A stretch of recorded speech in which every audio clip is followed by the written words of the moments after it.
Hello. I think we're alive. I don't know. I'm here to do a job. Little Billy needs new shoes. The mortgage is 3 months behind. My stupid wife, not my real wife in real life, my stupid wife in my fictional power washing world, she crashed the car. Insurance premiums went up way higher than we ever imagined. There's a lot that needs to happen, is what I'm trying to say.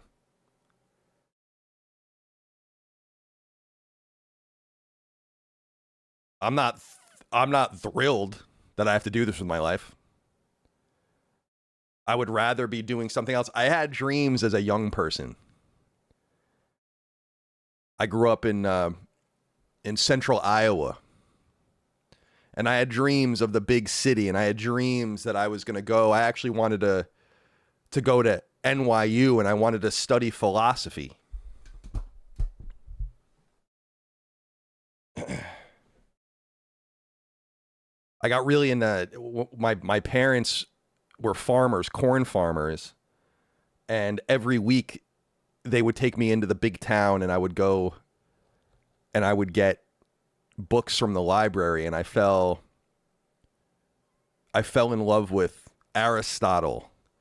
Even though the more I read Aristotle, the more I realized he seems to be wrong about everything. Why do we love this man? Every observation he made about the natural world was wrong. But nonetheless, I became obsessed with him. And in my heart, even though my dad would get me up and we would go to he would, knock on my door at 5 a.m. He'd have a little thermos of coffee for me. I was 14 years old. And he'd be like, we got to go deal with these corn husks. And I'd be like, right on, Pa. And I'd go, but I'd always be thinking of Aristotle, of Socrates, of course, the OG of all of them, Plato. The guy, that one dude that lived in a barrel. I loved him too. He lived in a barrel and he would insult people. But his situation was so ridiculous that no one could retort. And so I had this dream inside my heart. And I did well in school. I worked hard. I did well in school. And I really could have done it. I really could have gone to one of the prestigious American universities. But instead, I had to stay behind because I made a key mistake. And it said I had a girlfriend. She was a little older than me. I was 17. She was like 19. We had a little fun one night, knocked her up. So now I got this kid tying me to Iowa. I got this shitty girlfriend who I knocked up, who I don't even like that much. She also lied to me and said that she was on birth control, but she wasn't. So she trapped me. My dad's ill now. The farm is in foreclosure.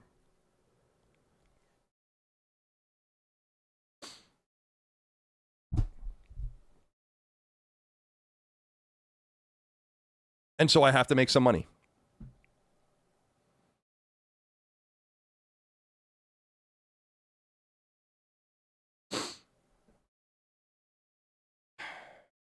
Because all this stuff's not going to pay for itself.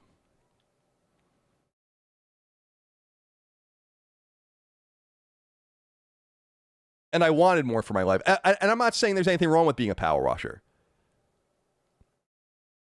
It's not what I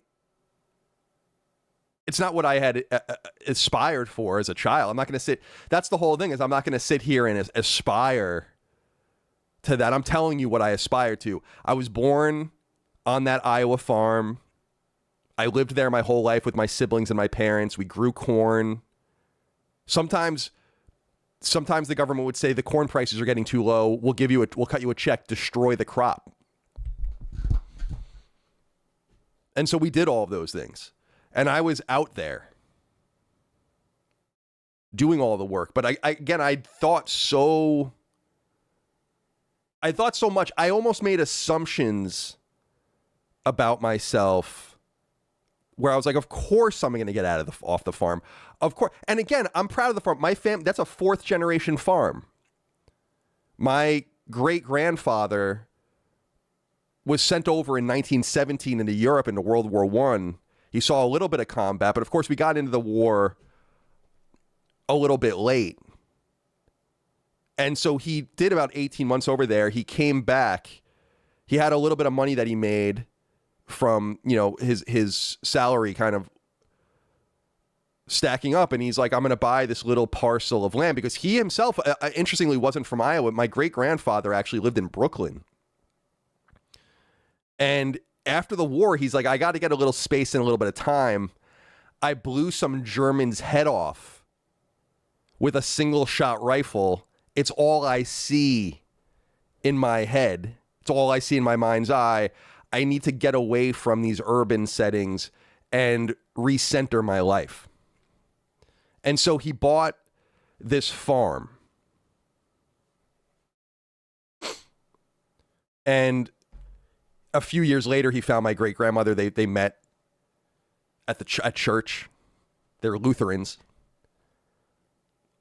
And they had 3 children, and one of the children was my dad. My dad was the middle child.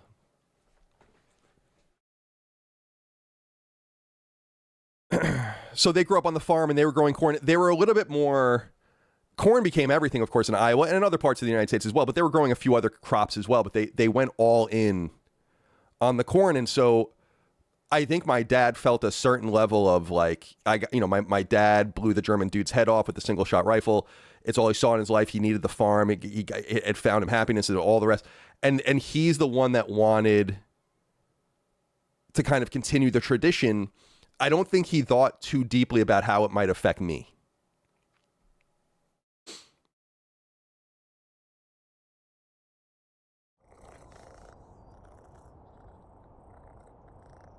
And that's really the long and the short of it. That's how we got here today. And so, like I said, I got that girl pregnant. She lied about being on birth control. I got a fucking child now. The farm is the mortgage is months behind on the farm. Dad is ill. The corn is rotting in the field.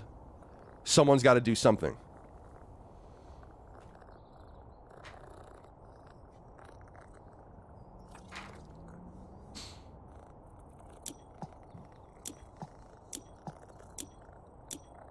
Does everyone understand now?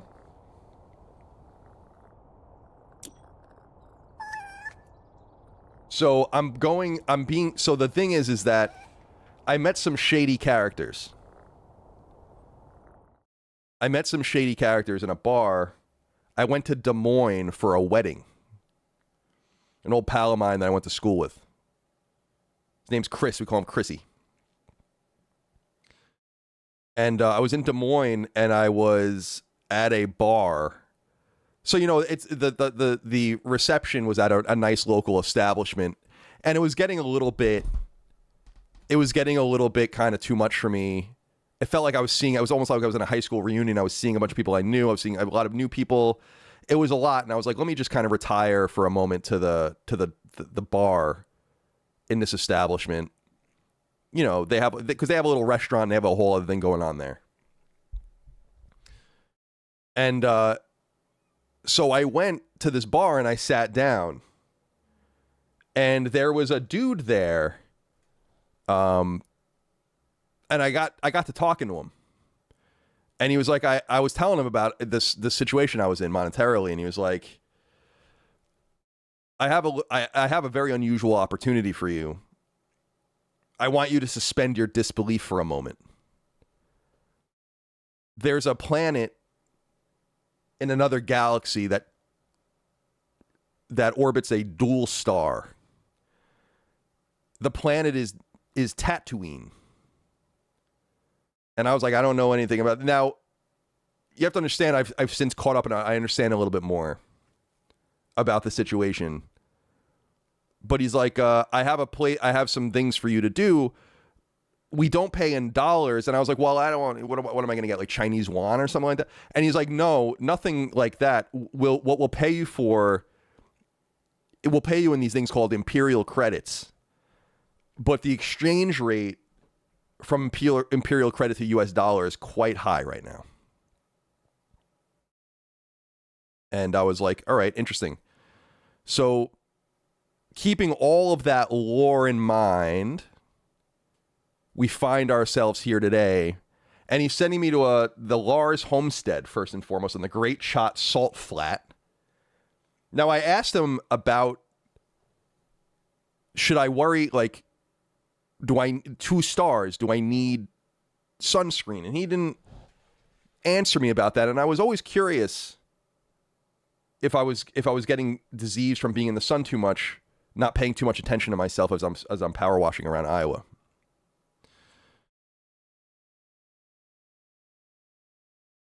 All right, let's see here. Clean Frame wrote in. Wait a minute. Uncharted Wolf, I am certain Colin wrote all this down before stream. I wish I was that smart. Clean Frame said, my today is my birthday.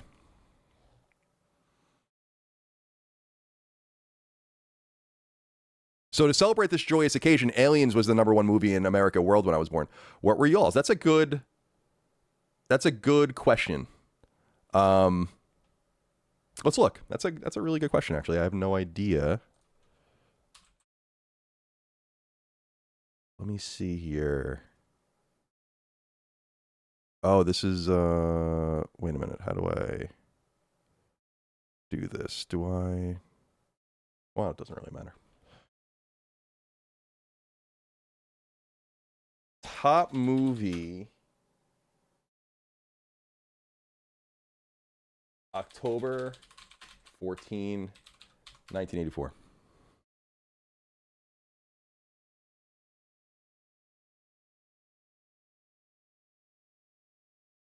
Teachers.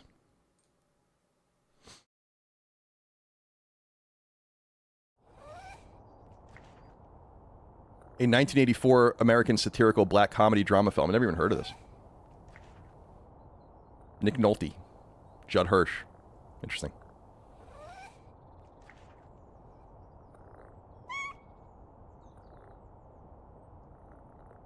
Well, there you go. That answers that question. Thank you for writing in, Clean Frame. Happy birthday to you, my friend. Happy My Today. Raccoon City wrote in and said, I pre-ordered 11 games and upgraded to premium. What else can I do as a counter protest to these clowns acting like this is the gaming Holodomor? I don't think you have to counter protest them. I'm already very bored of this topic, to be honest with you, because I feel like it's already demonstrably dying on the vine, but like there was no one stood up. There was no one that like really tried to get this organized. And that was the only way it was ever going to work. Pre-ordering games. I don't understand the pre-ordering games thing. I'll pre-order, like, so for instance, I don't think I'm going to get Halo early because I just have other things to deal with. So I don't think I'll get the early access, but it's like I'll buy Halo when it's out, or I'll pre-order it like a day before and then it'll, auto load so it's ready to go. Like that's, to me, wait, what is this? Nobody answer the B-Day question. This is prime fishing bait. I think you could just Google my birthday. I don't think you have to fish anything out of it. You could just Google my birthday and you'll find it. I'm in a weird mood today. So I don't think you need to counter pro. I mean, you can do whatever you want. I don't understand the whole pre-order thing. I just don't. I mean, back in the physical day, I used to pre-order games. And I do understand, I mean, a long time ago, I was like high school and middle school. But I also understand the argument of like someone saying, oh, I want to get this money out of my account, and so it's spoken for, so like I can get the game for free, and like not for free, but like you're already paid for it. I understand all that, but I don't know. It's to me, I don't think you have to counter protest because I don't think the protest is working very well. So, and I don't say that with any real judgment one way or the other. It's just there's no one has the, I mean, the Black Ops thing blew it all away, but no one has the, there are two problems. No one has the wherewithal really to do it, to do what's necessary. And these people think you can just kind of eat around the edges. That's the most interesting stuff, right? Like, you can just be like, oh, I'm not going to do this, but I'll do this, and I'm not going to cancel this, but I'll buy this. It's like, that's not the way it works. Disconnect your PlayStation 5 from the internet. Don't play on it. That's a boycott. Otherwise, nothing's going to work. So there's that. And then, of course, there's just the main, the problem with the physical games thing intuitively is that, and I know people don't want to hear that. For some reason, they just don't like data. I don't know why. You're the minority. You're a vanishing minority. It doesn't make it right or wrong. It means you have to, the smaller your group gets, the tighter you have to be wound with each other to make a move. And you're just being outbalanced by a bunch of other people that don't care or don't have discipline or both. So I think my whole thing with this is that, like, I thought there would be, I don't know why I thought this, but I was like, maybe some big YouTuber. I don't know anyone in the YouTube space. There's huge people in the Twitter in the Twitch space and all the rest, where it's like someone will stand up and really get this thing organized, but no one did. And you really can't herd cats. So like this thing is, Sony could still turn things around, I guess, but I don't know why they would at this point. I mean, it seems like I was just looking at the numbers, like the way people used to respond to tweets, the way the thumbs up, thumbs down, it's all collapsing. It's all still not good optically, but and by the way, it's the same people. I've been looking into that too. So like if you have the same 10 or 20,000 people doing something, it's like, well, and as I said on Sacred Symbols, I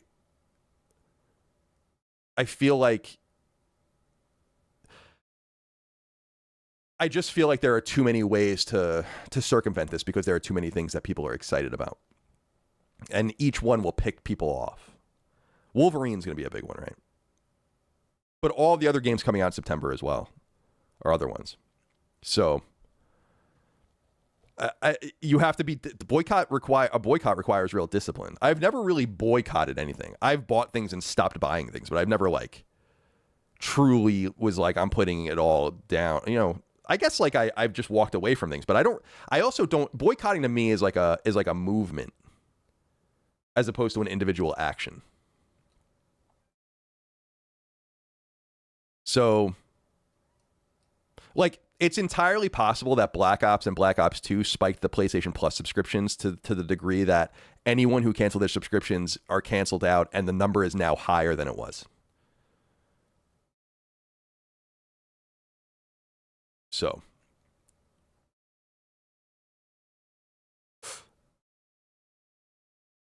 I feel bad for physical gamers. I think they are, I'm a collector of things. You see behind me? But those are things that exist in that form. The thing that I'm so interested about physical gaming is that it's demonstrably the worst way to play a game. The only upside to it is that you have it, which is a good upside. But you're playing like the unpatched version of it. Some of these discs don't even have the full game on it. You need to have like a working optical drive to play it. You know, we were talking about digital books and how I tried to get into digital books 15 years ago or so, and I just couldn't do it. I like physical books. But like the tactile experience of all these things is different. The experience of listening on vinyl versus listening to FLACs versus listening to CDs versus listening to tapes versus listening to lossless audio on Spotify, listening to 128K. All of those are different. Like, you know, having a physical book or a digital book, the tactile experience is different. If you look at a start screen of a game running off of disc and off of digital, there's no difference. Of course, the difference will be under the hood. Jack says, show us those classified G.I. Joes. I have.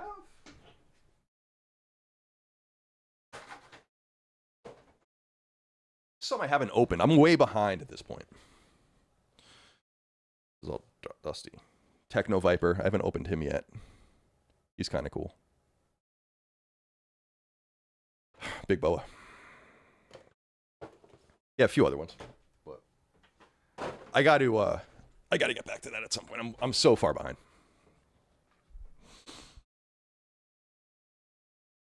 Okay.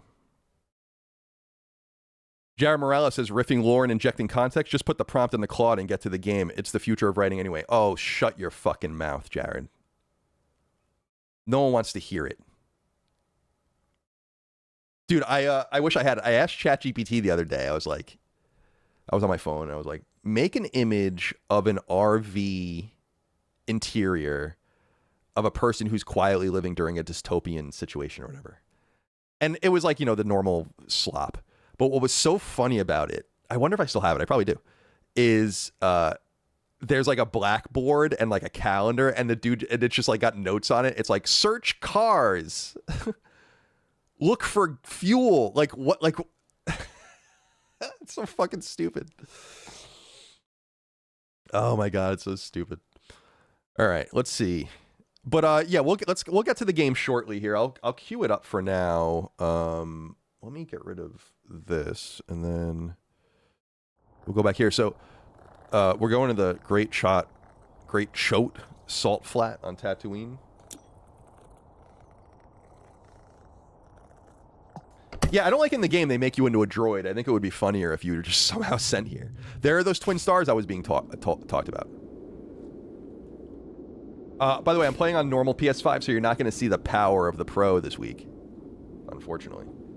I should probably... Oh.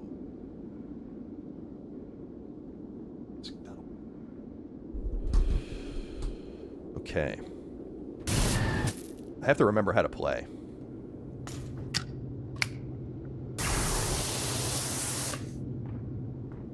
Power droid.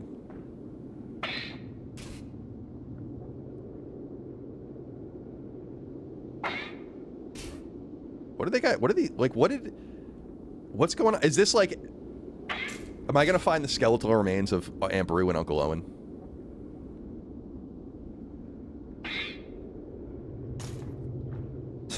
That's actually a really good point. Hold on a sec. Dredgen Blade says, damn, dude, that's a serious waste of water on Tatooine. Would be funny if they turned it into a sandblaster.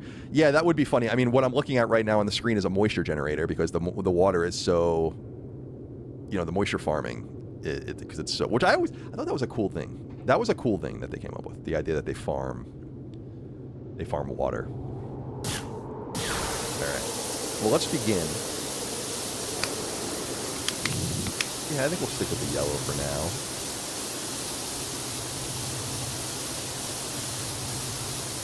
So we're just doing this, and we're just, and I'm trying to keep my mind on I'm trying to keep my mind on why I'm here, why I'm doing this, and I'm not doing it for me. I'm doing it for my child. I'm doing it for my shitty kid.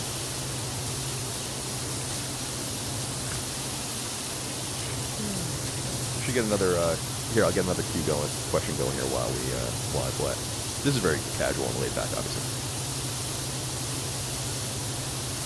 Cyanide wrote in and said, have you ever given thought to your memoirs, the Book of Colin, Adventures in Game Journalism? It's funny you say that because I have thought about it, actually. I don't think I would ever really write a memoir. Who wants to read my memoir? But there is a lot to say. And maybe one day I can look into that a little bit. But, oh, the volume's loud. I'm sorry. Volume. Let me see. What does it sound like so I can, hold on. I'm going to stop. I'm not going to say anything, but I want to... Hold on. So I'm just going to play real quick. I'm not going to talk, though, but I want to listen to it on the stream, so please forgive me. And then I can figure out how loud it is.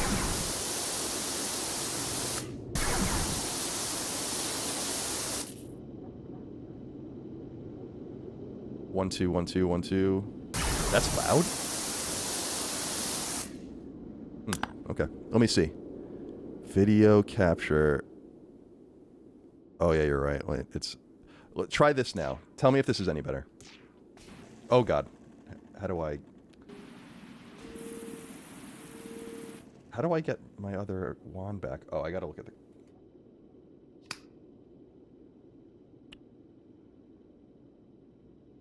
Is that better? Tell me if that's better. God, you guys were making it. You guys are so dramatic, man. I'm just gonna be real with you. You're a little. It's a little dramatic. My ears. I thought I was like fucking clowning you out. Back when I was a journalist, we had when we would do our video or audio for our video reviews, you would always have to take the headphone off when one of the machines would get on because it would pop, and it would destroy your eardrums. And everyone forgot at some point. I also think I'm not very sensitive about it because I played drums my whole life, and I didn't start wearing ear protection as a drummer until I was an adult. In fact, no one I knew was ever wearing ear protection when they were playing music. All right, how do I...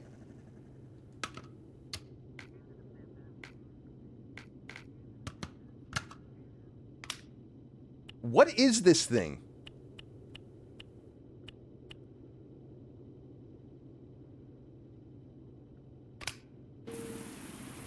I mean, I know what it is, but like, why can't I mean, I guess it's useful right now. All right, so what was the question? Have you ever given it...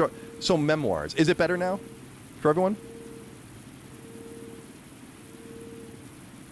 I got to get one of these actually because I was doing my in the real world because I was I did my driveway and the sidewalk and a bunch of other things in my house, but I did it with a wand. And I know that they make these, and it was fun. I liked doing it, but it required an incredible level of consistency. I'll also say this: there's something extremely satisfying about real life power washing. I was actually inspired to start power washing in real life because of this game. I'm like, well, I could do it. I bet you I could do it. You know? What is it about this game that's so pleasing? I don't know. I don't know. So anyway, my memoirs. I don't think anyone would read my memoirs. What's the point of writing them if you would... No one's going to read them. I guess posterity. I could become some sort of like obscure... character that like becomes relevant in 300 years. Someone discovers something I wrote. Saint Slayer becomes like a huge cult hit.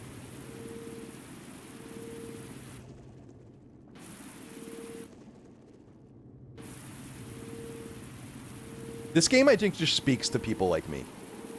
In quotes.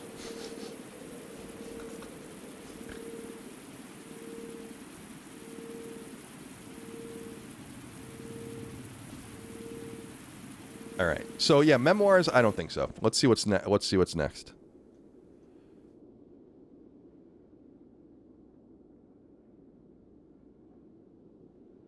H. Luberg says, Colin, my new boss is from Westchester. She has made multiple unprovoked comments talking shit about Long Island. What gives? I don't know. Who cares about fucking Westchester? Everything above New York City is fake New York. And everyone knows that.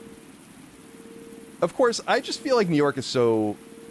There's so many parts to New York. It's not unlike California or even Texas and other big states, but there's such distinct parts of the state that they should just be their own states.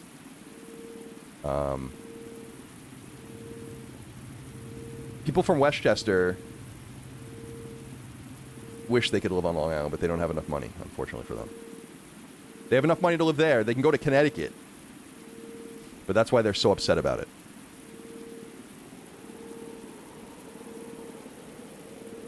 So, I've known so many people from Westchester over the years. A bunch of nice people. I mean, Chris is from the Bronx, technically, but he lived up there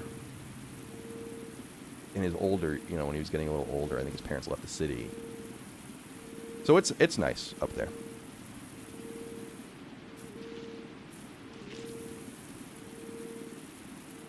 I'm really doing this backwards. I mean, if this was a real job where it's like, why would I do the floor? The idea for Power Wash Simulator 3, or like just modifying this game as they move forward, is it would be funny to have like a super hardcore mode where like the dirt runs and you have to kind of like channel all of it away, because that's what it's really like. When you're power washing, you got to manage all the, like, it's crazy how much fucking dirt you make. I mean, it's not a surprise when you think about it, but it's just so funny how you have to really manage that. That's like a huge part of it. And it would be cool for them to do like a more hardcore mode.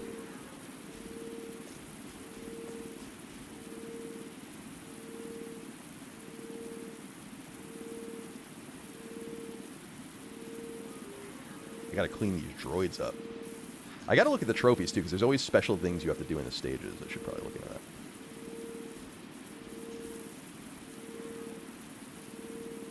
What was I saying recently? I was talking to Micah about a hardcore mode in a game where I was like, wouldn't that be cool? And I was... What was it? I wish I remember. Oh, Grand Theft Auto. Where, you know, I've been playing GTA 5, and I'm almost done with it. And I was like, it would be a cool, you know, Fallout has those like those very hardcore modes where you have to sleep and eat and stuff. I'm not entirely sure what you would do with that stuff in Grand Theft Auto. Obviously, that was in San Andreas, and no one really liked that. But there's a this idea. It's like, what if you had to like do the game, but within the confines of the law, such that you driving like a maniac, or driving outside of the lines, or driving too fast, or just doing anything could attract the attention of people. So you have to be like really discreet. I was like, yeah, that would be kind of fun. And I wonder if there's going to be kind of things, you know, options and choices like that in the new Grand Theft Auto, because we know so little about it. They have so much to. Hopefully, they don't explain much. I would love it if they just released it without really showing very much more. I assume that's not going to be the case, but.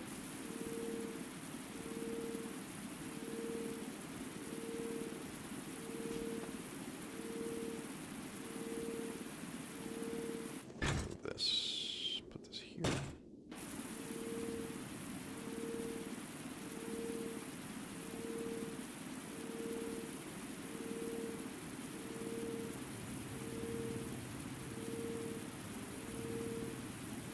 God, these people need to... What's with Uncle Owen and Aunt Beru?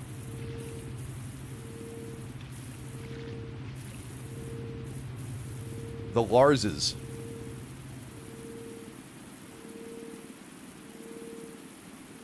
All right, let's get the next inquiry.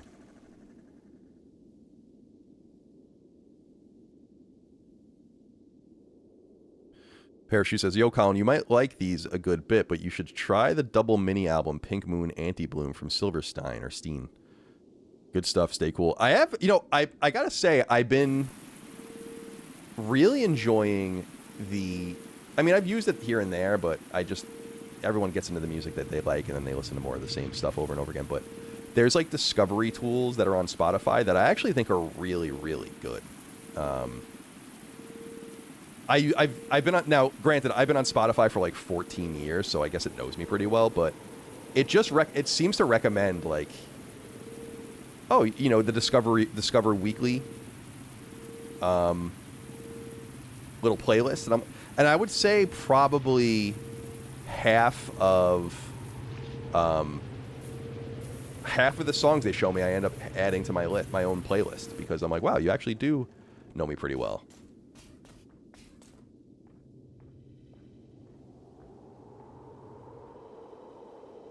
T16. All right, is the floor done? There's more. All right, I need to...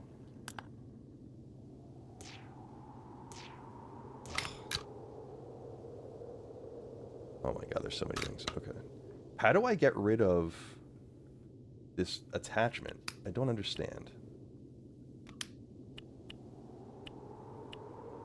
Equipment assigned for this job. Like, I don't understand. Okay, I guess I just have to switch guns. Why are you...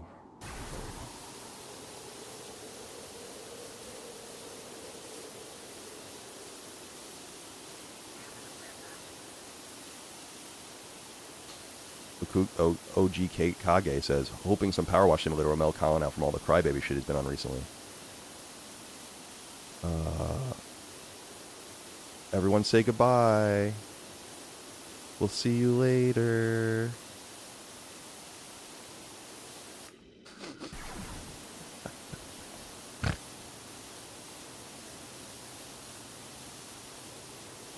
Bye-bye. I'm the one on the baby shit.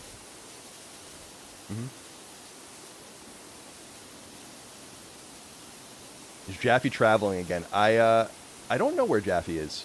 I haven't talked to him since we did our stream last time, but it was unusual for me to ask him like, I hate to say it, like I just assume he's available if I give him enough notice rather. But that wasn't the case because he was traveling with his fam. It was always fun. Jaffe deserves a vacation. Probably needs one more than anyone. Oh yeah, I got to look at the trophies at some sort of some. Let's do that now. Let me pause here.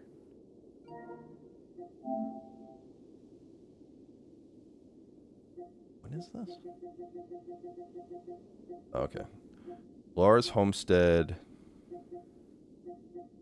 In the Lars Homestead job, spray Luke's T-16 Skyhopper while standing on the EG-6 power droid. Okay. Easy enough. Where's the power droid? There it is. All right. And then I have to shoot the T-16. Where is it?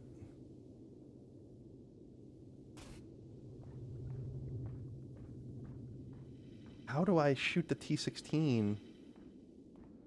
That's the T-16, right? Yeah, T-16. What is... This is not the right droid. Oh, do I have to move him, maybe? Does he turn on?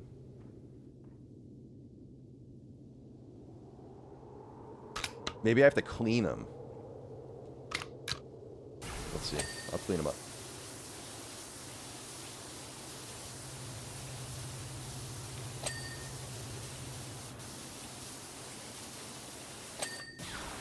Oh, the Patreon post. You're right. I saw your thing. I got to do the Patreon post. I wonder if Lockmore's out there and he can do it. Probably not. I'll get to it at some point.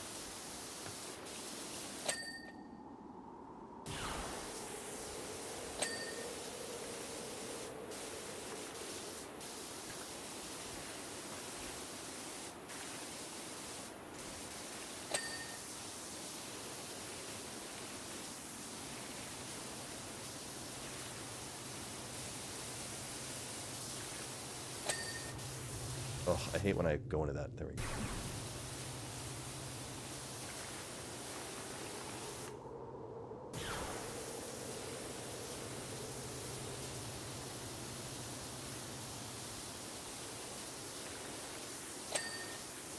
Alright, let's go to the next chat as well. Sorry. God, I love this game.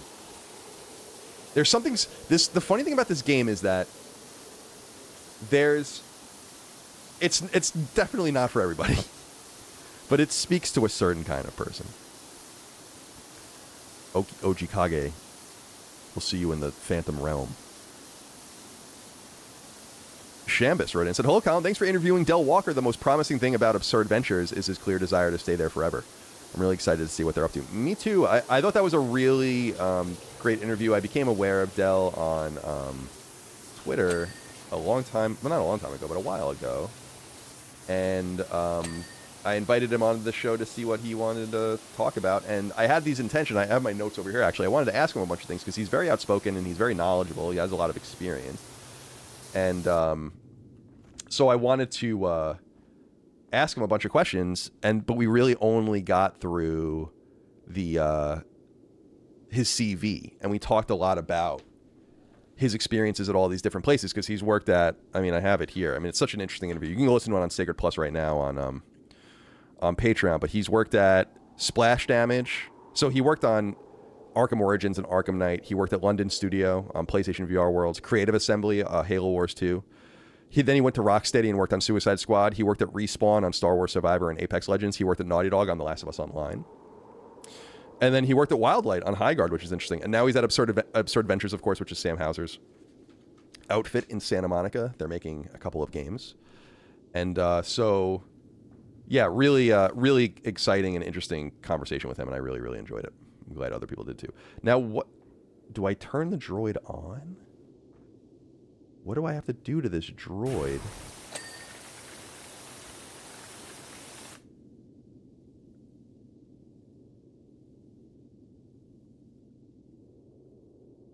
Oh my god, there's so many fucking things. Humidity sensor. There it is.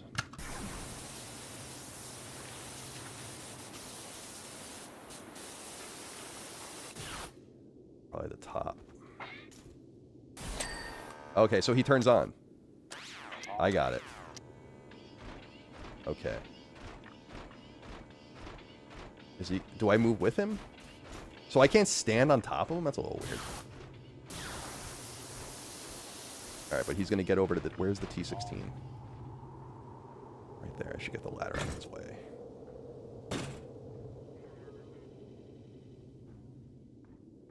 Come on, you dumb little... Dumb little son of a bitch. Alright. Oh, I gotta get a better...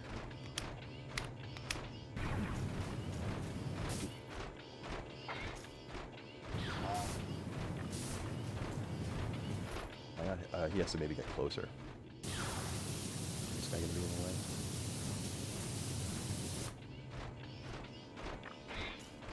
the way? There it is. Cool. Clean this droid up too, so he can walk around with him. This Wed 15. I love these. What I love about the power droid was that it was clearly a repurposed garbage can. That was my favorite thing about it. I even realized that as a kid. I was like, that's obviously a garbage can. George, it's a garbage can. Is he doing that?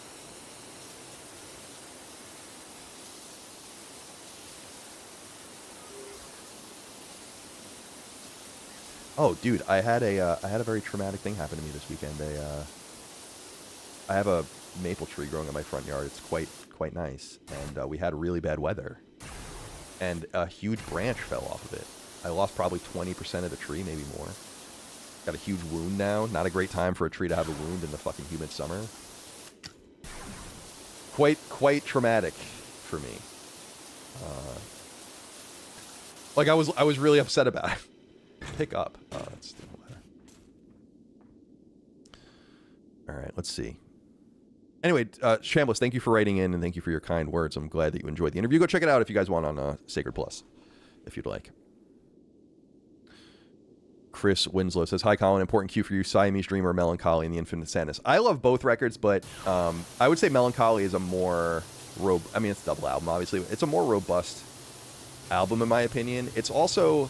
So I was in 5th grade when that came out, and so I knew a little bit of Smashing Pumpkins through my siblings and stuff at that point, but that was the album that I really, really got into them with, and my sister's boyfriend at the time, my sister got the double album for it, so I guess it was 1995, got it for his, for Christmas, and then I remember I actually still have it, he put it on tape for me, which I was so excited about, so I got really, really into it, and then I went backwards, and really...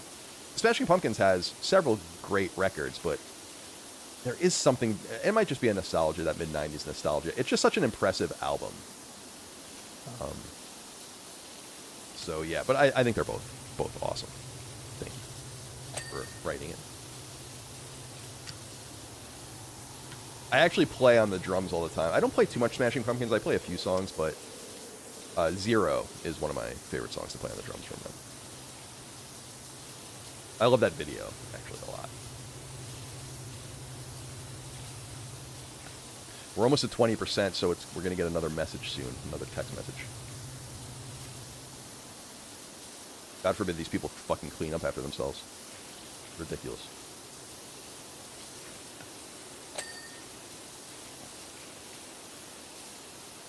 Yes. Exclusive Sodak, I don't know. Here Is No Why is the best song on the album. Yeah, I love that song. Yeah, man, that's an awesome track, no doubt. No doubt.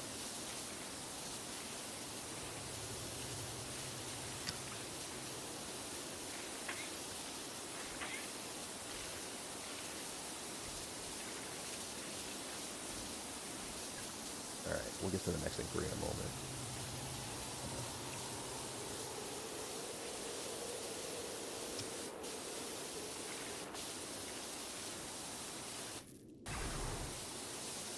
Yeah.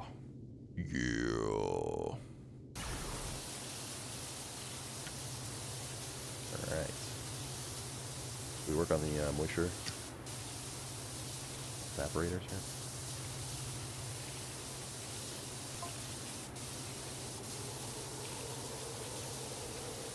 Oh, Owen, make sure you do a good job. The sand gets everywhere when you... God, I fucking hate Uncle Owen. What an asshole. He deserved what happened to him. So I guess this is... I mean, it has to be. I mean, because the whole homestead gets fucked up in A New Hope, so this must be... I mean, sadly, I guess this takes place during the prequels. Kind of a shame. Or maybe it's like an alternate universe version.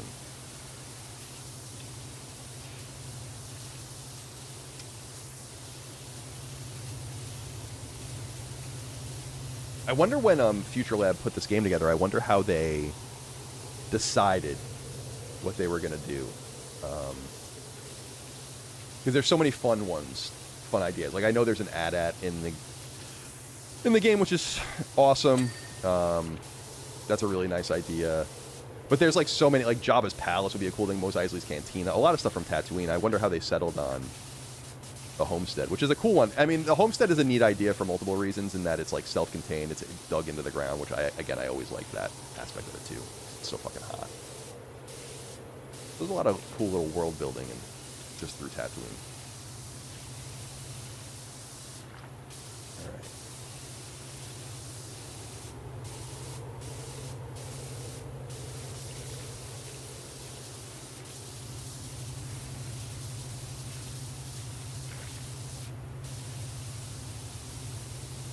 Is it possible to turn off the sprayer noise? Would you like me to do that, guys? I don't know. I mean, I can do that if you'd want. But I don't want to...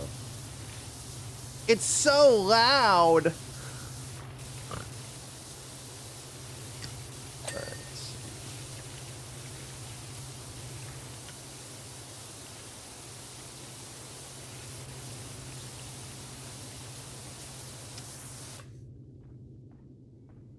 Alright, let's get into the... Oh, I thought that was another name that I saw. I was like, what?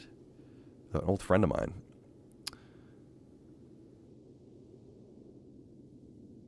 Let's see.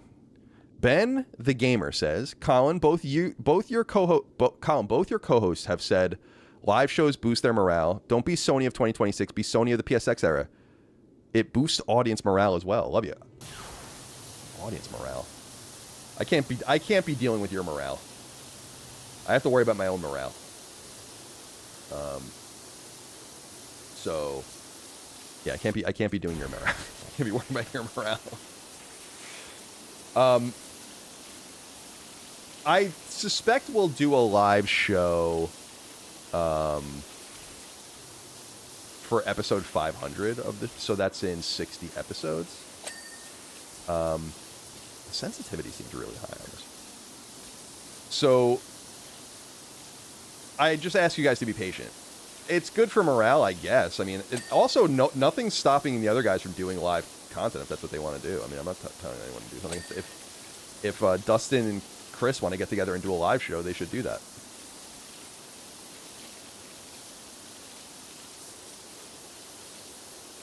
But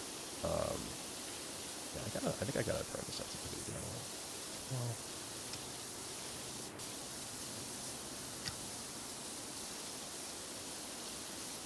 so yeah, I mean, I explained that, like, the live shows, we make a little bit of money, a little bit of money. I think we actually technically lost money on the last live show. Not like an egregious amount, like in the low, probably single thousands, based on just having to fly everyone out, and we want to keep ticket pricing, like, kind of. It's a whole thing you gotta, like, manage. I don't want to be, like, ripping people off, but I also think it's a kind of a stupid idea for us to do anything that's not going to make us money. Like, what is the purpose of taking everyone out of our element and disrupting our content if we're not going to have anything to show for it? And what's funny is that when I was at Kind of Funny, that was what I used to say was, like, well, like, let's just try to break even. And I remember Nick always was like, why would we want to break even on a show? It's got to work for us. So it's never been a serious profit thing for us. Like, there are other things that we can be doing that make more money for us, and the money matters because I got to keep everyone fed, you know, like, So I want to make sure that we're making the right moves, if that makes any sense.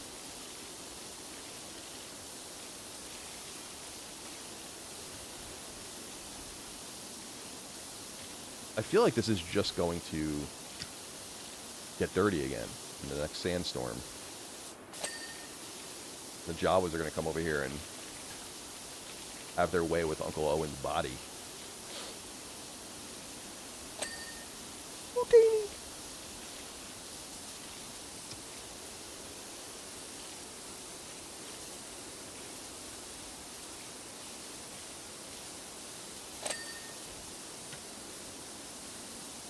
Millsaw says, Colin is praying the Chinese invade before episode 500. I am. We don't even need an invasion, like just a prelude to something. Like launch a few EMPs, take the internet down. Let's just be done with all this nonsense already. You know what I mean? It's enough already.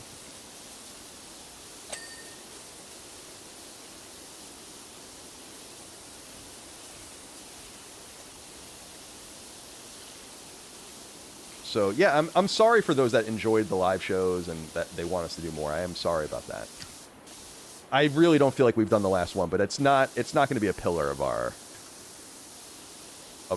programming. And you can tell that it's not really worth it to do because a lot of similar outlets don't do them at all. We've done more live content than even Kind of Funny has ever done.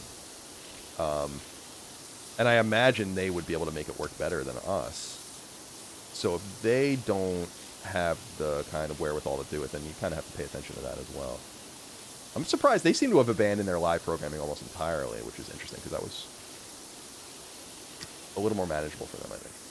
Of course, I did very little to get those shows off the ground, so what the fuck do I know?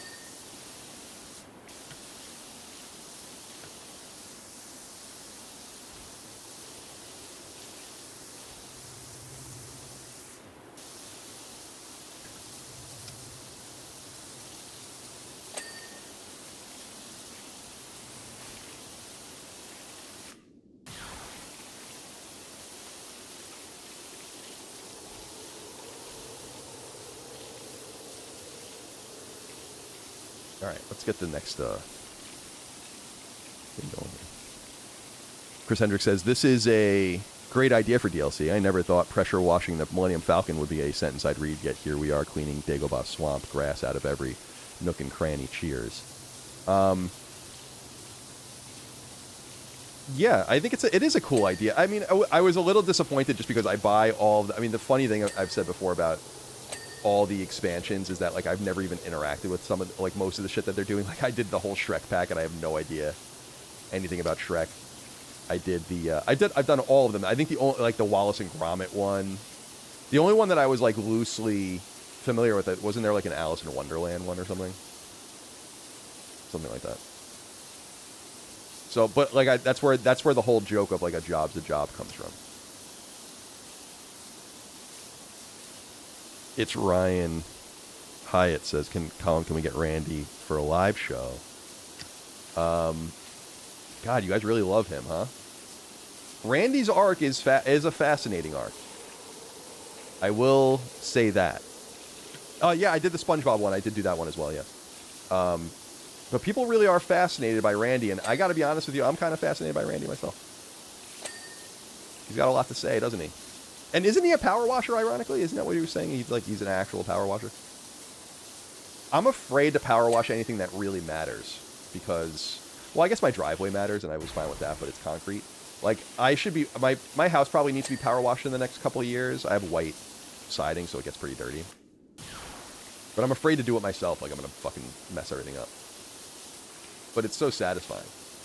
You know what? Mike and I saw this the other day when we were driving around, and I've seen them before in my neighborhood. A couple people have ordered them, I guess. But the new job thing is like the garbage can cleaner guys that like go around with their trucks and like clean your garbage can. Now that's something that I can. That's something that I do with my my power washer that I'm not afraid of. But that's a pretty good idea for a business. I don't know how profitable it is. I guess if you can have like a bunch of clients, you go basically the day after the garbage is taken. The problem is, the garbage is so sporadic here in terms of, like, sometimes they'll come at, like, 6 in the morning. Sometimes they'll come at 6 at night or anywhere in between. So if you're like waiting for people, that might be a little annoying.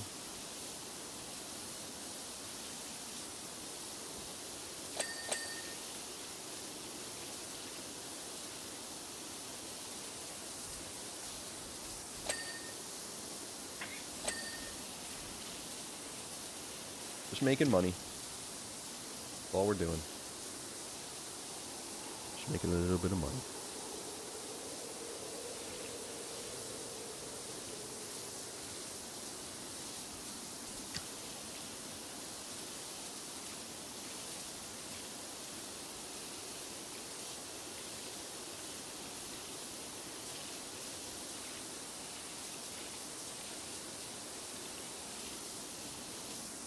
Let's get to the next chat.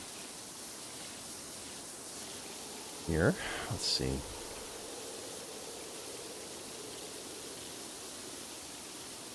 Gaming for Grown Up says, I don't think they will change, so I will just sit with my PS5 and transition to PC at the same time. Everyone's transitioning these days.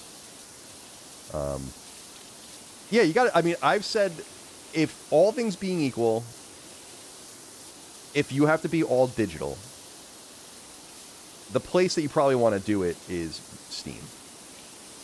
Now, it is important to note that Steam has the same exact licensing structure that PlayStation Network does. You don't own your games there either. But I do understand people trusting them more. They obviously have a much more robust feature set. And they have virtually all of the games on PlayStation. So I understand people kind of reformulating their entire approach based on this if you're a physical gamer. This has, of course, been... Digital has been my reality since the PS3 and Vita era, so it's like, I don't know, I feel like a lot of people are just catching up to the way most people play their games, and so it's not going to matter to most people. But if that's... Now, is there a contradiction of saying, like, yeah, I'm mad at Sony for getting rid of physical games, so I'm going to go to the place that never supported physical games, which is Steam. And in fact is a major player in PC losing its physical games presence, which was obviously, you know, fat box PC games. Everyone remembers that era. So is there a little bit of a contradiction there? Of course there is. But if you're looking at things just through the lens of what works best for you, and you don't mind walking away from your saves or your trophies or your friends or whatever might hold you to PlayStation, then I say more power to you. And what's funny to me is that, like, after what happened to me, I've said before, like, I want to own in quotes everything I've bought, but like I don't have some sort of, like, I think the obsession over, like, it's a weird way to kind of put it, but it's like ownership. Like, what about the experiential part of it? And I think people are more focused on the consumer aspect of it, which I'm not. As I've said ad nauseum at this point, if I don't want to lose any of the games I've purchased on PlayStation Network over these many years, but the reality is I'm never going to even look at 90% plus of them ever again. And so I don't really give a shit, to be honest. But you got to do what you got to do. And I support anyone doing whatever they feel. Like, you're a consumer, it's your money, you work hard for it, presumably. Maybe you have a trust fund or something, but presumably you work hard for your money. And so you should spend it the place where you're most comfortable. If you want to lock yourself on the PC, then I think that's probably the most reasonable place to be locked. But I'm happy. Oh, so what I was saying was, it's funny, like, what happened to me, at the very least, made me think about seriously for the first time in my life, like, what does it look like for me to go to PC? And of course, I don't want anything bad to happen to my PlayStation Network account or lose access, and hopefully that never happens to me again. But God forbid I do lose my account again, and there's nothing that can be done about it, like, which is the case for a bunch of other people. It's like, well, my mind has, at least for the first time ever, broached the idea, if that makes any sense, that I will go to, that I would go to PC. So it's not as startling as that idea was, let's say, two months ago or so. Still not what I want to do. I'm also lucky in that I can afford to buy a nice computer, and there's so many things that are going to lock people to console. As I've noted before, over and over again, Sony will always win the hardware angle in terms of cash. There'll never be a time when they lose that argument. So that's going to be a really compelling thing for people.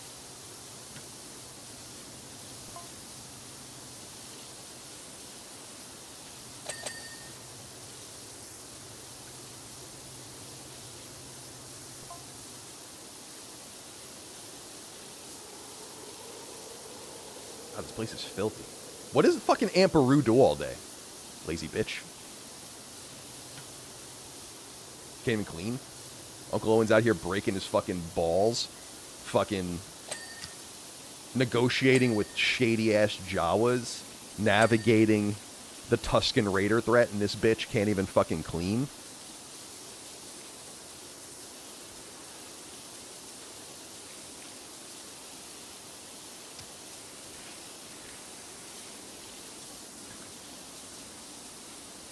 Bitch, you live like this?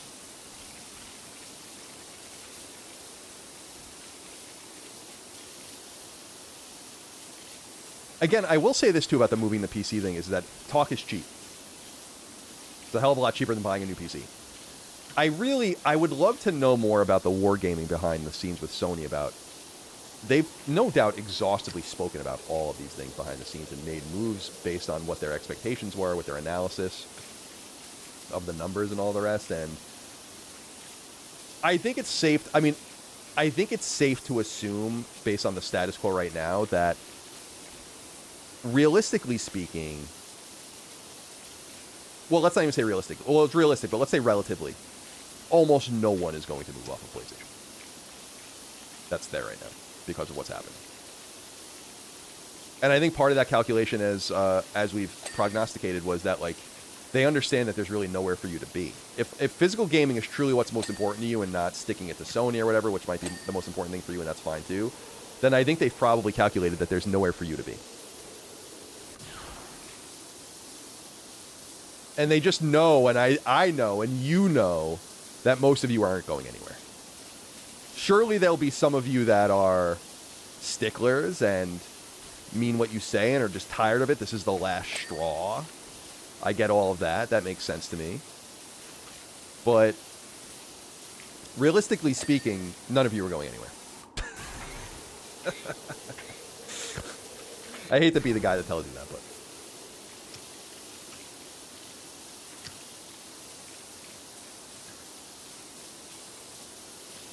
It's going to take, like, Grand Theft Auto... I really think a lot of the move is a deliberate thing around the games that are coming, too.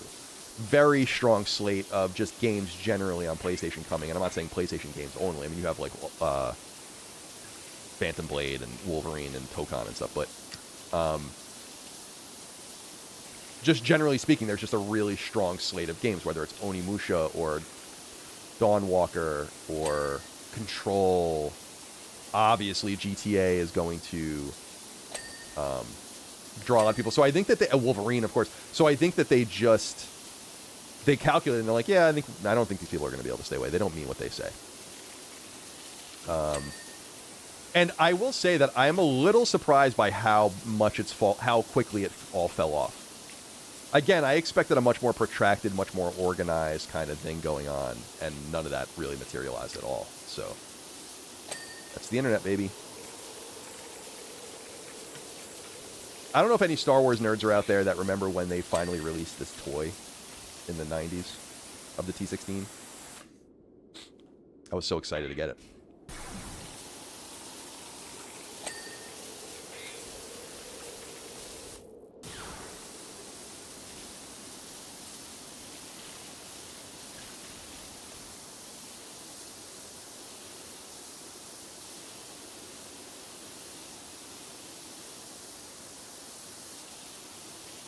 Again, I think the whole ball game, and I've articulated this enough for everyone to know, is like, it's digital rights.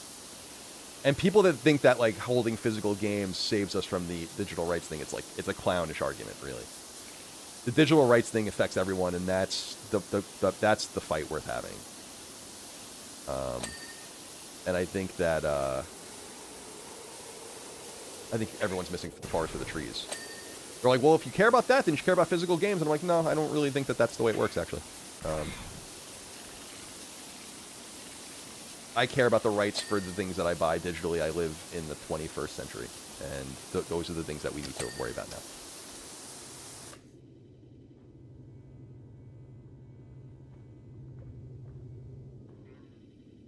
Let's see. We're making good progress here. I think. Hopefully my client is happy with the job we're doing. He doesn't know that he's going to die a gruesome death. He's going to get fucking incinerated by sand troopers at some point, but that's for him to find out. He shouldn't have fucking... He was... Lars was, the Lars family was messing with forces they didn't quite comprehend, I don't think. Ironically, they did comprehend it.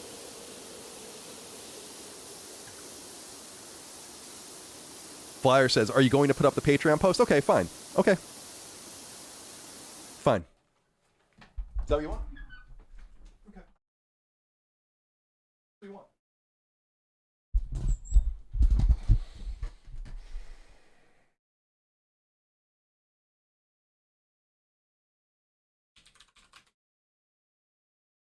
I'm on it.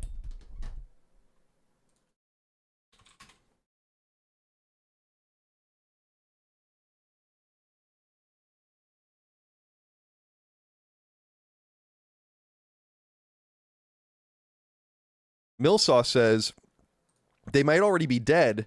The place is a complete mess, like it hasn't been maintained in a long time. I like the theory, but he's sending me text messages. Is it an imposter? It's a Jawa. It's a series of Jawas in a trench coat.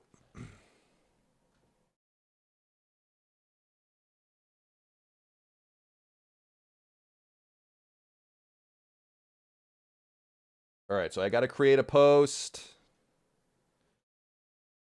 God forbid Lockmort does anything. We don't want him to work. God forbid Dustin comes back. I mean, what is he doing?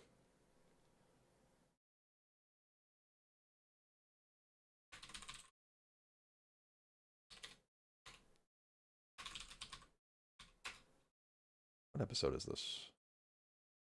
59?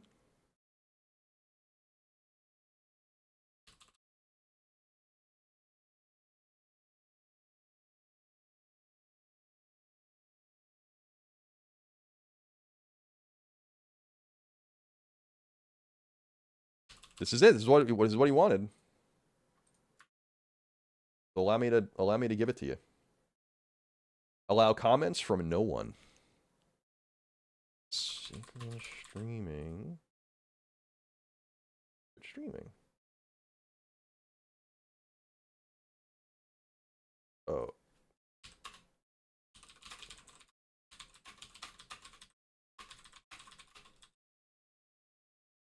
All right.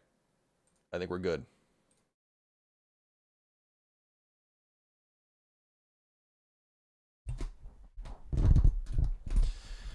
Can we get back to the job now? I have things to do.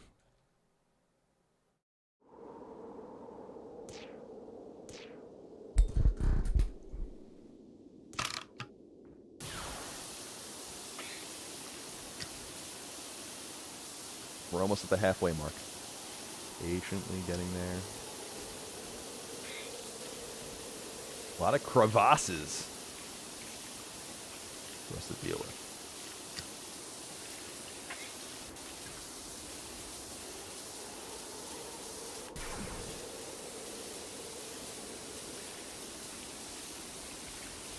Look at this, I'm getting all up in here. Nothing, my client is going to be so impressed. Oh, there's some stuff up here I didn't get.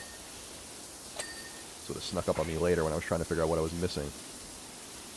I didn't play Power Wash Simulator at this time, but it's crazy that there was a moment in Power Wash Simulator apparently, like a while, where like it wouldn't show you what you were missing. And they obviously patched that, and that's like a part of the game now, but...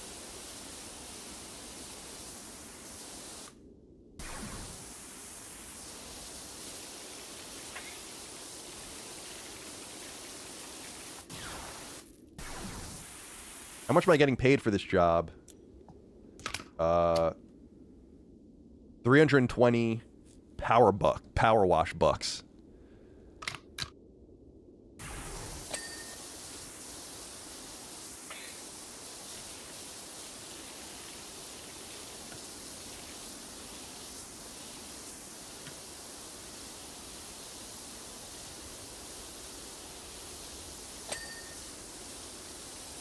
Are there anyone that has... So, maybe you guys can tell me. Has anyone... like, who are the creators or the big people in like, the space that are, like, really done with PlayStation? Like, that have, like, they're unwinding actively. Their audience knows this. Like, is there anyone out there that's doing that? Because you got to give them credit for that if that's the way it is. Where they're like, yeah, I'm done with PlayStation forever because of the physical games thing. Has anyone done this yet? Or has been in the process of doing it?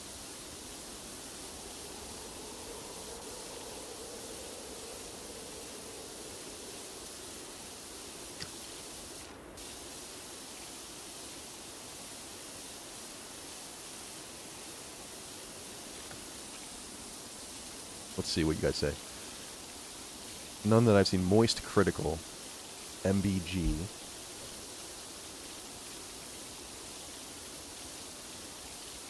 Yeah, I don't know. It just doesn't seem like anyone's going to really walk away. I mean, I don't. It's easy to make fun of people like about that, but like, I don't want to walk away. I don't want to. I guess some people feel like they're being forced to, but I am a little confused that people really thought they were just going to make physical games forever. Did they really think that? That's the confusing part.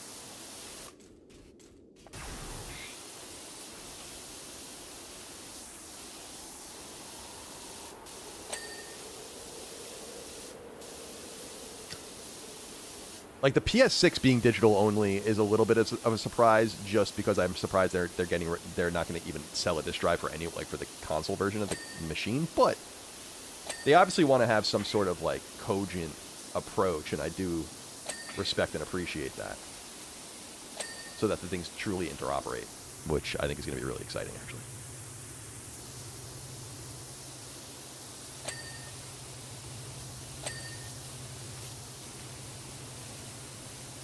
How am I supposed to get in those cracks?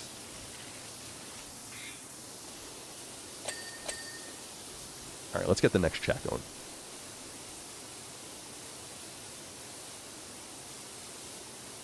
The original Fire GX says, boycotts aside, aren't gamers more burnt out, fatigued, and fed up than they've been before?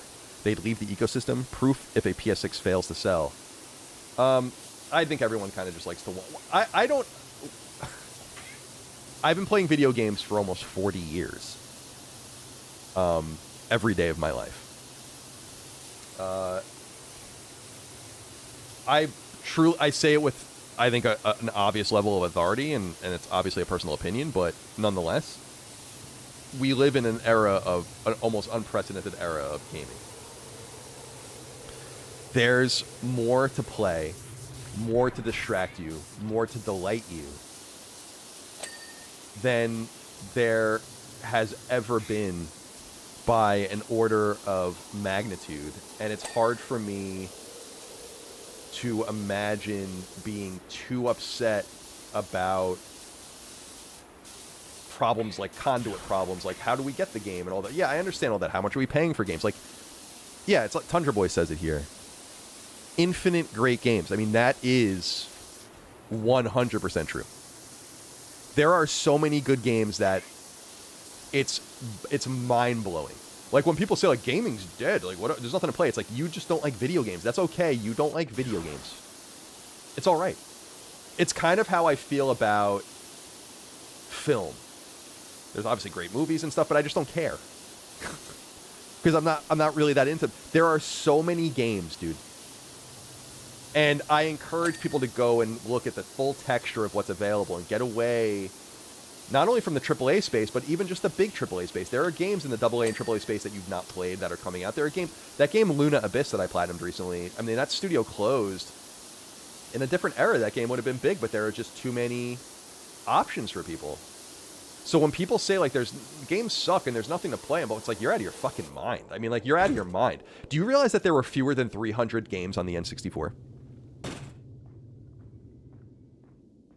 you know that? That if you were an American gamer from 96 to 2001, they've released fewer than 300 games for you to play. There are the volume of games, man. it's daunting and overwhelming. And I feel bad for all the people in the seams that are trying to make cool shit that no one really wants to see or pay attention to. And I think a lot of it has to do with the fact that I just think,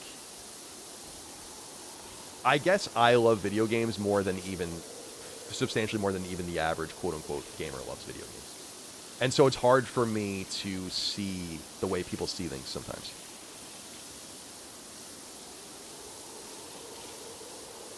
There's something for everyone.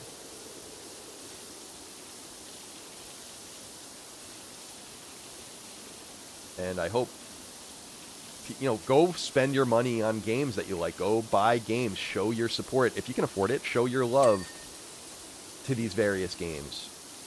These games that come out that barely make a dent, that are people put their heart and their souls into. Shit, I think about Lilymo games and how, how much we sell a lot of our copies because of my connection to the game and our ability to get it in front of people. It's such a lucky... Now, I think we make great games, but that's not enough. And so it's such a lucky situation that I find myself in, where at least I have this built-in advertising.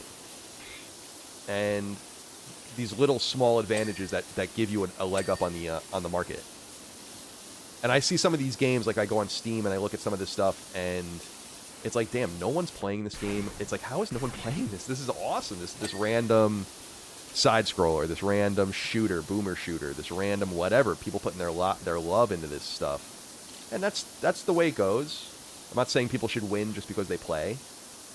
And I mean, developers on the the market will create its winners and losers. It just seems like people are so fixated on things that distract them from seeing everything around them, and how great gaming actually is right now. And that's, in a lot of ways, never been better than this. And I think people are blinded by a level of nostalgia that you can't really trick me with, because I was there, so I know. I know what it was like. I was there. You don't have to explain it to me. The NES will always be my favorite console. I know. I get it. But it's different in a good way now. The accessibility, the optionality, the interoperability. And people don't like hearing this too, but the cost. Gaming is so fucking cheap, dude. Now, the hardware is expensive, so that's going to be hard for new people to get involved.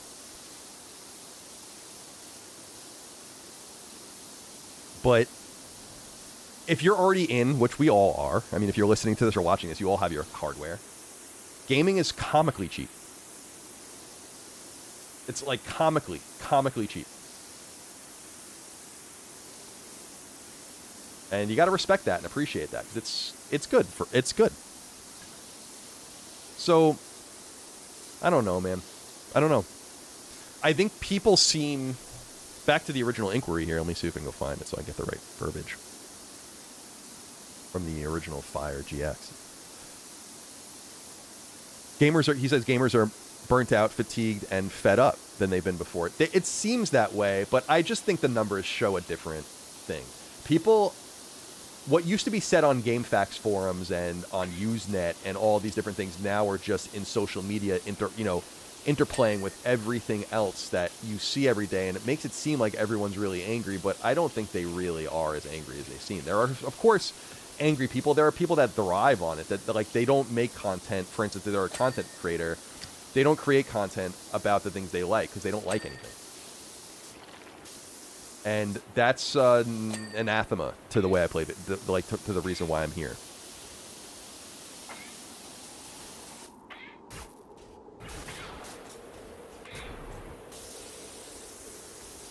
Fuck. Come on, man. I feel like I'm breaking the game. I don't think I'm supposed to be up there.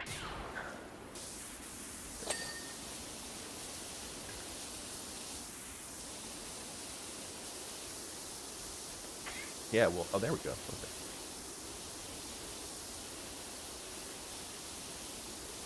You know what I've been playing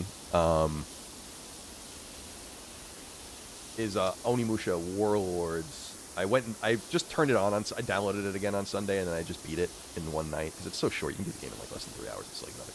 Luke's messaging me.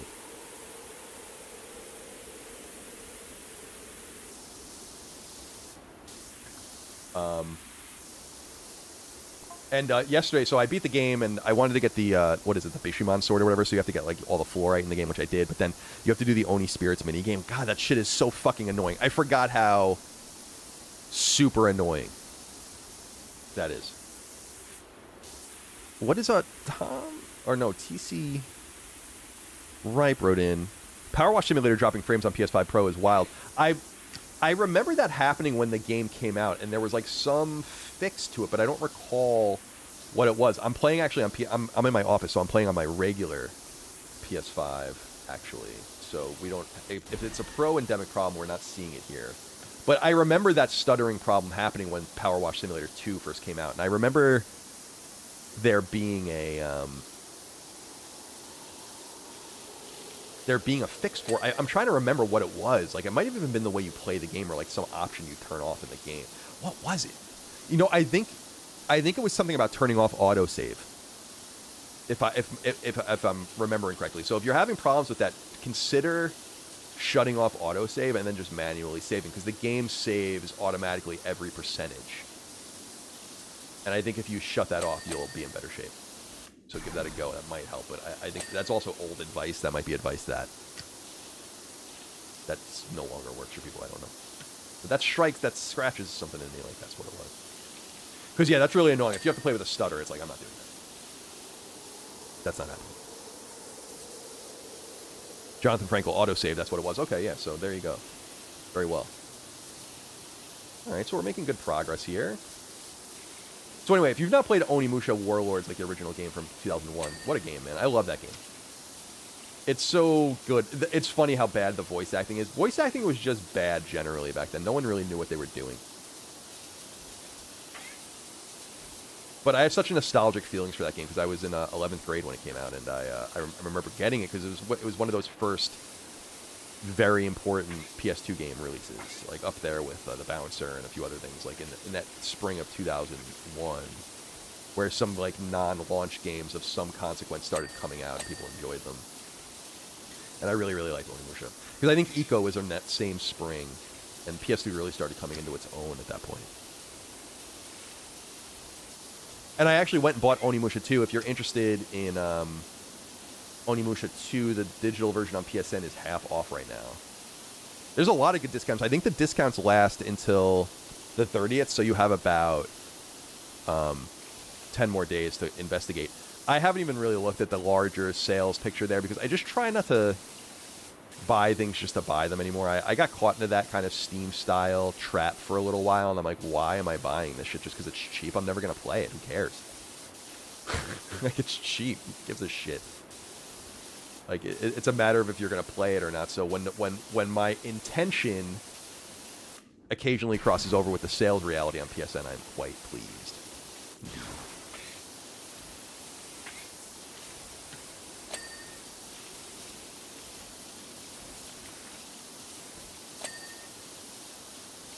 It's too bad we're never going to get Onimusha 3, I don't think, because of all the rights issues. But we get Onimusha 4 next month, I think, which is kind of cool, too. So I'm in the mode now. It's why I'm playing GTA. It's because I'm just trying to prepare for the fall. I'm trying to use this quiet time. I think the only games that are coming out that will probably distract me in the interim are when Halo comes out, and then Beast of Reincarnation I would like to play as well. So I should have time to do what I need to do, which is beat Onimusha 1. Well, I already beat Onimusha 1. Onimusha 2, Alan Wake 2, and Control 1, and along with GTA 5. And then I basically have caught up with everything, so I got to remain disciplined. Because the other thing is that I've been playing a lot of chess. I actually have a 58 or 59 day streak on chess.com right now, which is awesome. Just meaning that I've played every day. So that's definitely distracting me as well, and I'm just trying to kind of take it easy while the going's a little bit easier, because come September, man, it's gonna be a problem. A lot of choices are gonna have to be made at that point.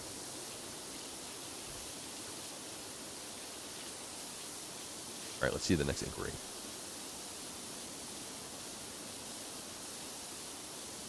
Mood Over Script says, Colin, would you do a 1 month experiment going all in on Xbox, PC/console, 100% achievement, one game? You earned me an A on a college project, by the way. I don't know how I did that, but congratulations to you. No, I wouldn't do that. That would be a complete waste of my time. The one thing that I'm not going to do is play on Xbox. Like, that seems like a dead end, and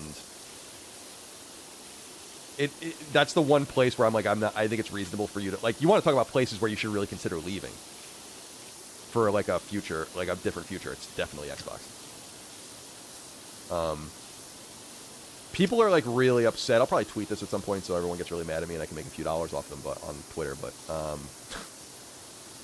it's like, everyone's so upset right now about them kind of, like, not committing to like what is going to be exclusive and and they're like, we're going to say when the games are closer to being done where they're going to go, but I'm like, don't you understand that they can't commit to a machine? Like, Fallout 5, for instance, is what, 5+ years out at least.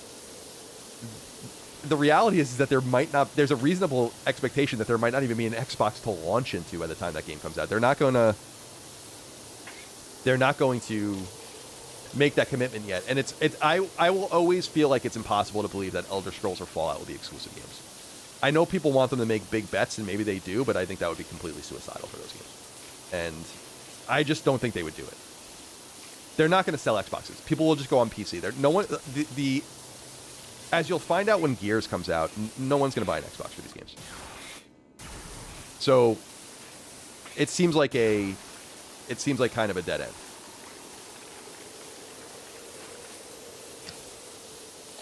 So yeah, no, Xbox, no, I'm not going to do that. That would just be such a waste of my time.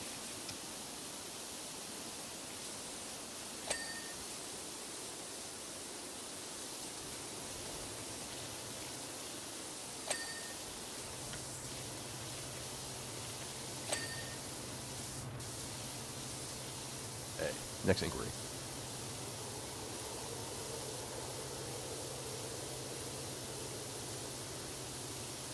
Downside Wave says, thoughts on the declining biodiversity crisis? More than a third of species in the U.S. are at risk of extinction. I really don't know anything about it, to be honest. You hear these things. I believe it. We are, I'm an environmentalist at heart. I think that is what everyone should be. We should take care of this place, this planet, our land around us. Actually, when I told you guys that I lost a branch of, like, a big branch of my maple tree, so I dragged the branches and all the debris into the woods across the street from me, and just, like, kind of walked back in the woods and just kind of left the branches there. And then I was actually picking up garbage in the woods. So, like, garbage was just blown in there during all this time. Part of me feels like modernity is going to bring with it a lot of, unfortunately, devastating ecological consequences. It's about balancing those things out and trying to kind of persevere on behalf of the species, which are all of them, that can't advocate for themselves. And so I'm saddened by that, but I think that there's a lot to it. And I think in America, anyway, I think we are much better stewards than most of the world, if I'm being totally honest with you.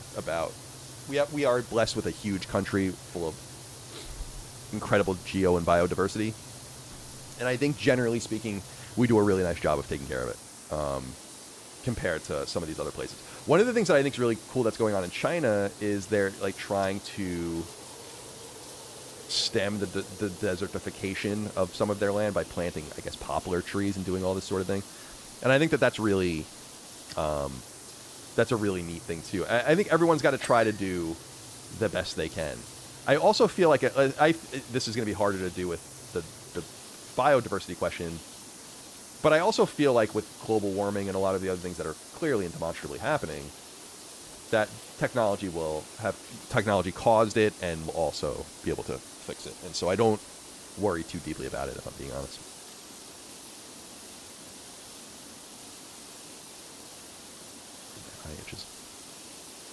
But it's sad. I hate to hear it. I love plants and animals and the natural world. I've tried to essentially zero out my carbon footprint, which I think I've basically done. And that's about the best I can do, is live a life that I feel like everyone should try to live, if they can. Understanding that not everyone has the advantages, and you have to kind of live in the real world without worrying about the damage you might be doing to it. because that's just the kind of situation that we find ourselves in. It's too bad.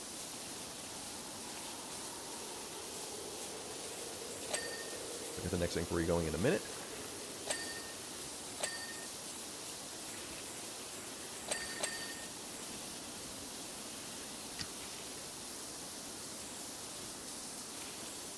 Okay.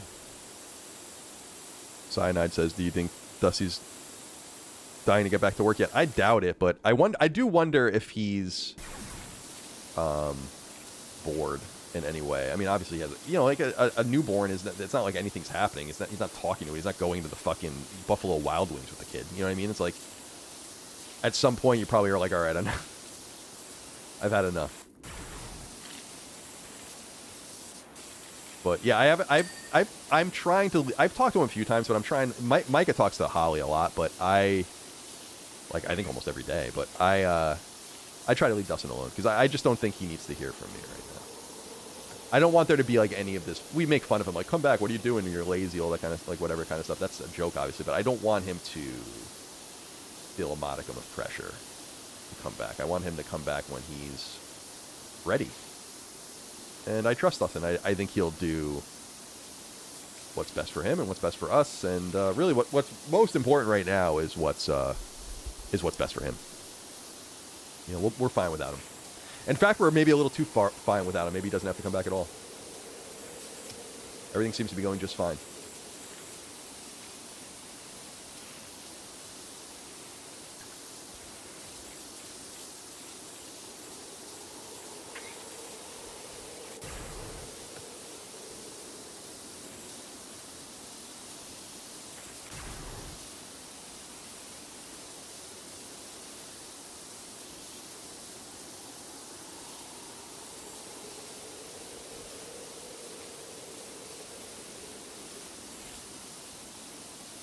Why are parents so sensitive?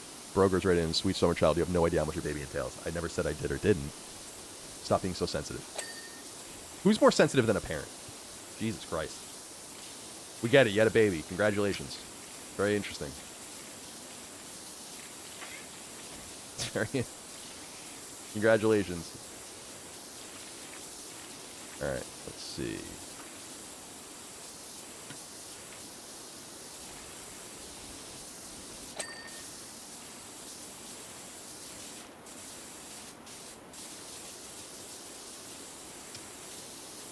Mike and I have this joke theory about parents where we think it like everyone's like, it's the best thing you've ever done. You don't know what it's like until you do it. And I'm like, I totally believe that. I mean, I'm not discounting that at all. I mean, obviously being a parent is an amazing thing.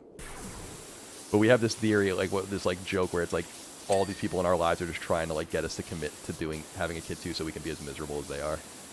It's like, don't you want to dedicate your entire life to something else and lose everything about yourself? Isn't that exciting? Like, yes. Can I lose my whole life and never have a moment's peace ever again? Yes. Please, I can't wait. Oh, how exciting. I do whatever I want all the time. I can't wait to give that up. You guys are really selling it.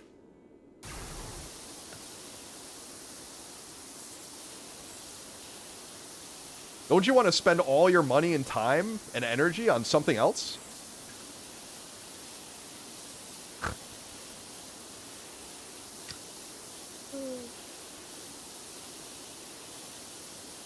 Like these farmers in like the Holy Roman Empire used to have like 12 children because they wanted to basically enslave them on the land. God.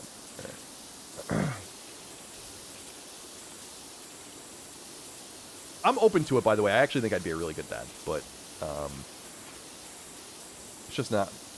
Micah and I vacillate, like where sometimes I'm more into it, and then sometimes she's more into it, and we're like, eh. The good news is she's young, so like we do have time to choose, because she's 10 years younger than me. So it's like if we were on my biological clock, it would be we'd be up against it at that point. But I don't think the one thing I'm fascinated by this argument. I'm fascinated by this argument that like, what do you do when you get older and no one's there for you anymore? And like, it's like, so you have kids, so it's like every explanation of why you have children, other than that, it's just a fun thing or the right thing to do, or like, you know. And I'm not anti-natalist by any stretch of the imagination. I think it's great to have families, big families, small families, whatever you want. But then it's like always seems like it's this self-serving explanation. It's like, I don't want to be alone. And I'm like, dude, I'm going to probably be in fucking San Junipero by the time I'm old. I'll be fine. Put the fucking headset on me and leave me alone.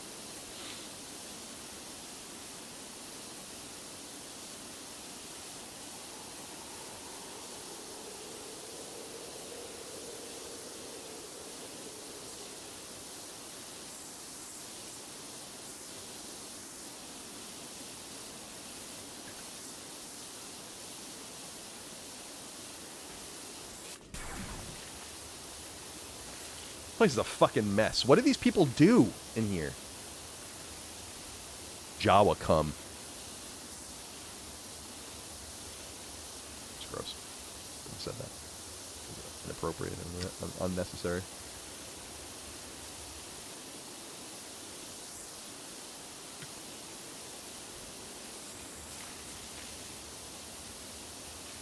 We've come so far at this point. We got to see it through.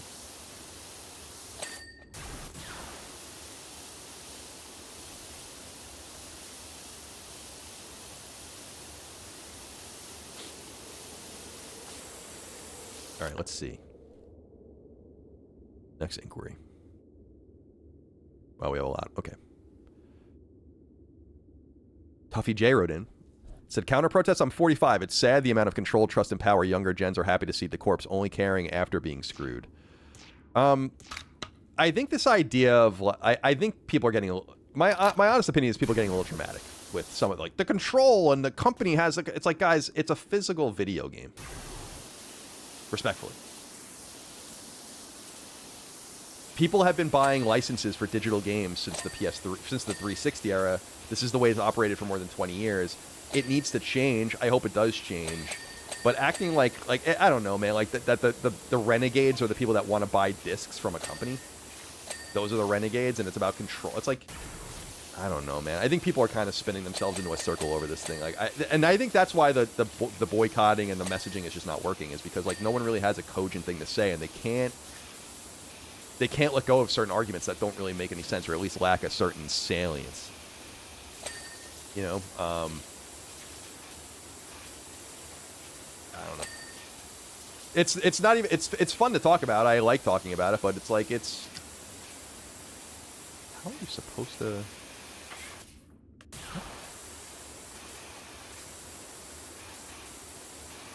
Who's supposed to get in there? Yeah. I don't know.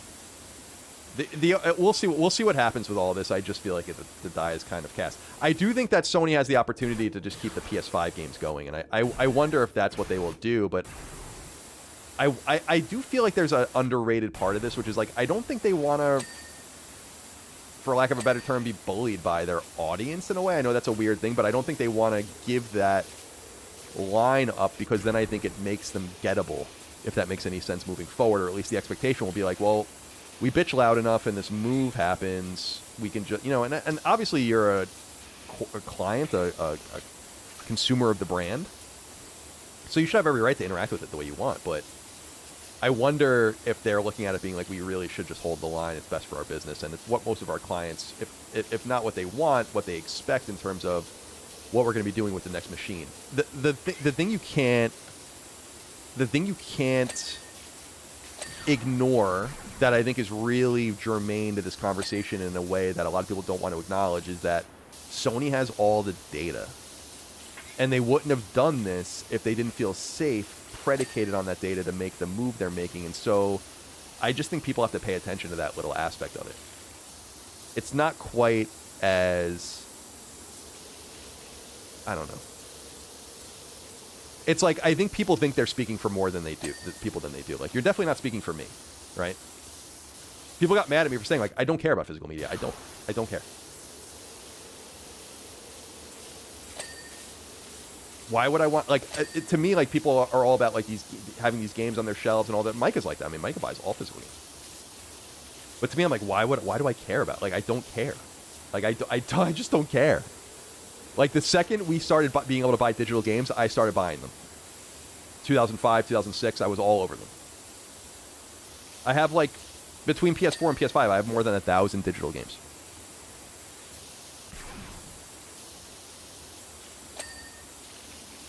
So, you know, I am the consumer that they were looking at, or at least the brand, the type of consumer that they were looking at when they were making their choice.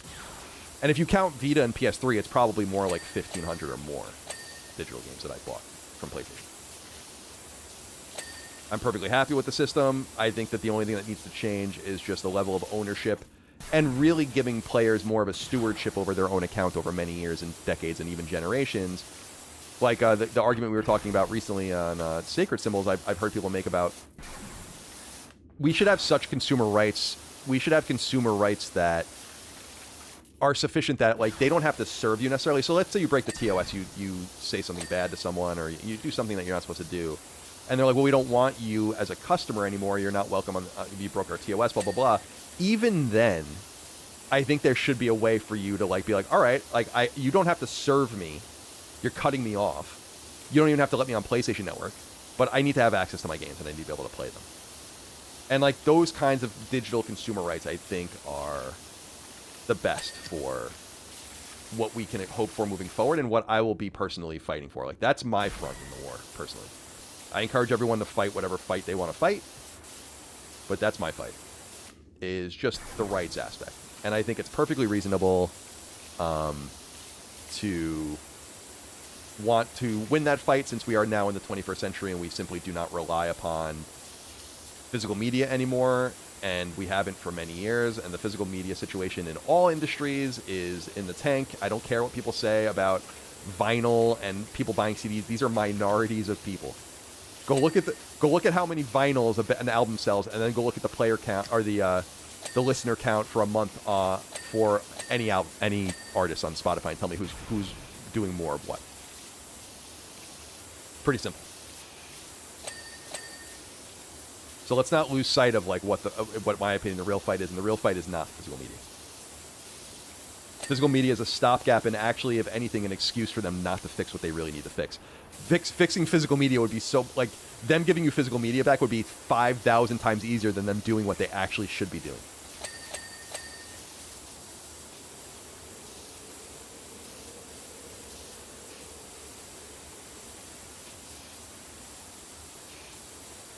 And I believe the best solution for Sony at the time was to just say, like, we're not subsidizing your existence anymore. The game, like, that's why I'm surprised. The one thing I'm surprised about is that Sony didn't even explore an interstitial position for PS5. Again, PS6 being all digital is completely fine with me. And I think with most players. And obviously with the handheld was always going to be a digital-only machine.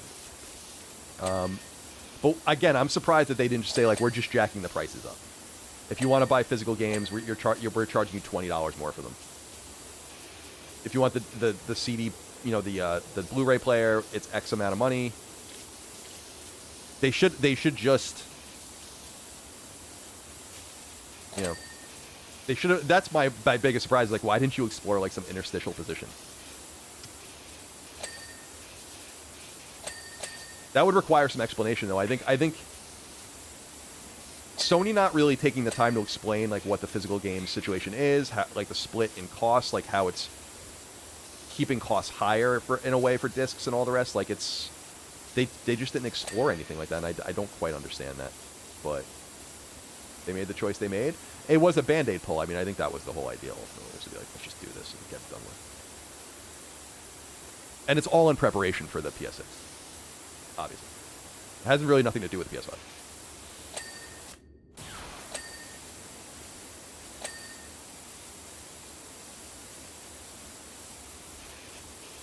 So yeah, like, it's like Intergalactic will be $70 on PSN, $90 on disc. That, I think, would have been a perfectly fine solution. Everyone would have been happy.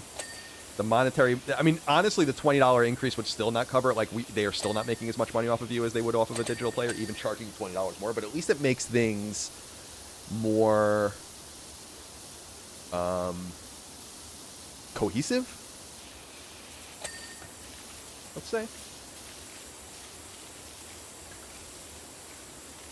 Did Amperu have like a fucking violent diarrhea fart in here? Like, what is going on in this kitchen? They eat out of this place? Amperu had a... I'm not even going to say it. Never mind.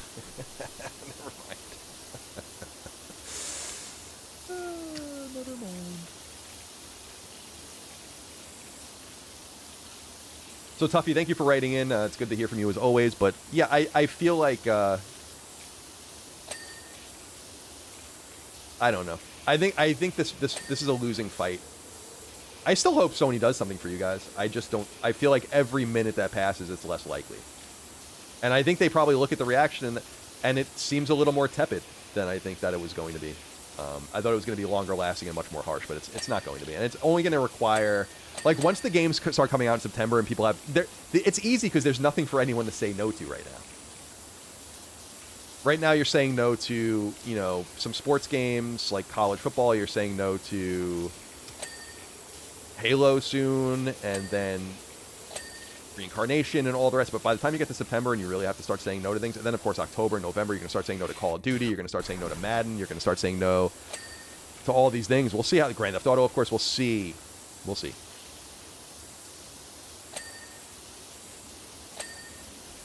People got mad at me when I said it, and I understand people don't want to hear things like it's like fine, but I did say this will require insane levels of organization for you guys to do, and it can be done. But you'll all get got in different ways, and they know it. And they got a lot of you already. They got a lot of you with just Call of Duty. So imagine what Grand Theft Auto is going to do.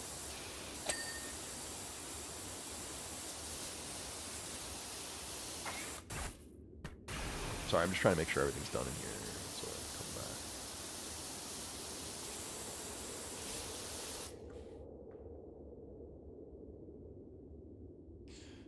Let's get into the next inquiry.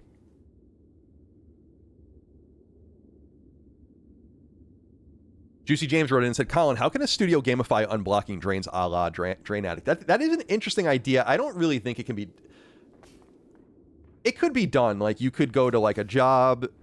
There's a pipe, you use the different tools you have, like the camera, to look. I don't know, though, that it can really... How did I miss this? I don't know that it's... There's so many simulation ideas, and there are a lot of simulator games, but there's something very unique about this game that I really don't think can be replicated in a way. It's kind of strange, actually.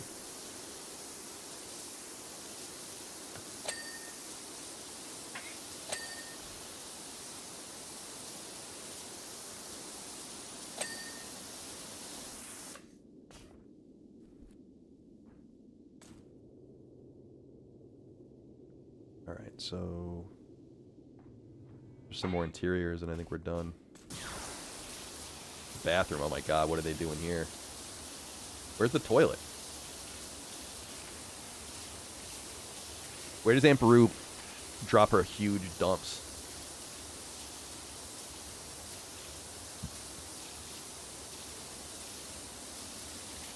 This is the bathroom where Uncle Owen takes a Jawa. The Sandcrawler comes to sell them some droids. He takes a Jawa in here and has his way with them, and he gets a 10% discount.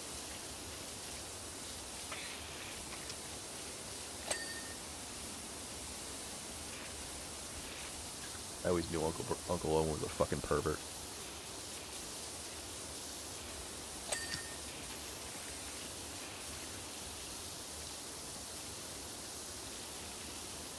All right, next inquiry. Jared Morales says, unplugged my PS5 since the announcement. PS3 only now. Buying obscure stuff that I hope causes legal trouble. Syracuse Uni theme. And other downloads just to be a pain for them until the store dies. I mean, do what you gotta do, but... I don't know, man. Even being on PS3, like, they're still counting the monthly active users on PS3. Like, you should not be on your PS3 either. What don't you guys... I love you guys. God bless you. What don't you understand what a boycott is? I'm only going to give them a monthly active user, and I'm only going to download things, and it's like, you're not doing anything to them. just disappear. If you guys care that much, you got to go.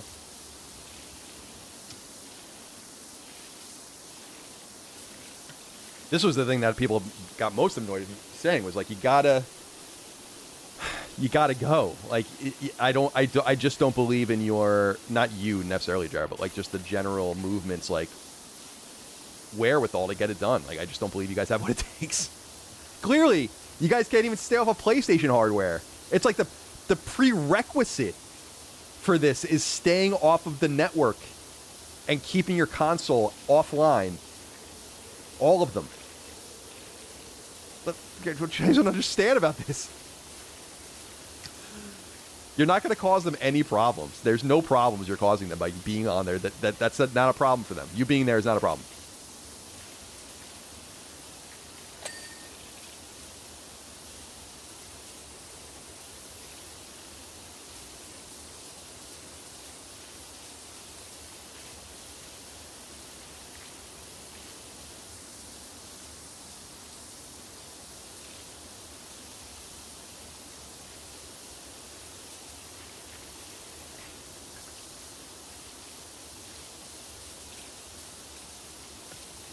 Get the next inquiry going.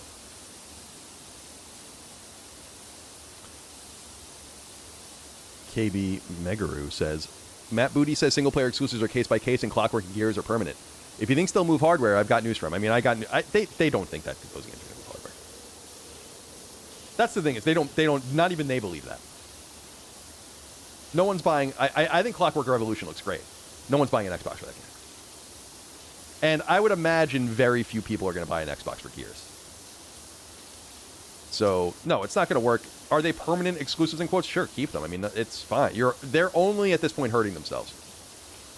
So, I don't really think they have any idea what they're doing, if I'm being honest with you. But, I mean, I feel like I know that they don't have any idea what they're doing, but I guess that remains to be seen. They would probably say that they have some plan.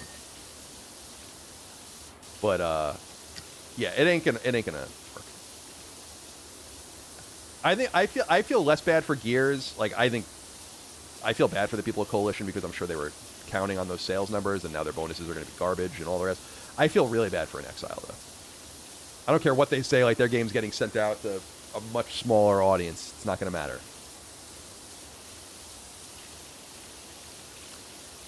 Starglade says, oh, let me see if I can get here. I don't want it to go. There we go. He says, what if Fallout 3 and New Vegas remasters are console exclusive? I just feel like they're not going to do that. These are, first of all, I still don't think it's going to matter. Some, there'll be like a small group of people that buy the console that people will play it on PC or skip it. I don't know that there's almost anything that's going to save Xbox at this point from that perspective. They're going to send their games out to die. Not die, but just be played by much fewer people. I understand that they want to try to turn things around and all the rest, but they have to understand that as I mean, I still feel the same way I said it when they announced this original turnaround plan, which I think the turnaround plan of Xbox being a viable hardware manufacturer is somewhere like 1 in 20. Maybe 5%. So, I'm not buying, I have an Xbox, but I'm not playing anything on Xbox. So, when the games come to PlayStation, I'll play them. Investing in Xbox at this point, I think, is a like in games and like if you're a Game Pass person, I think that's fine. Like, what do you have to lose? But if you're like buying games and like adding to your library over there, I don't know, man. I don't think they're going to take your games away. I just think they're going to be locked to this really arcane hardware. You're going to have to use a PC launcher to get your shit in the future. And then if that's the case, you might as well just go to Steam.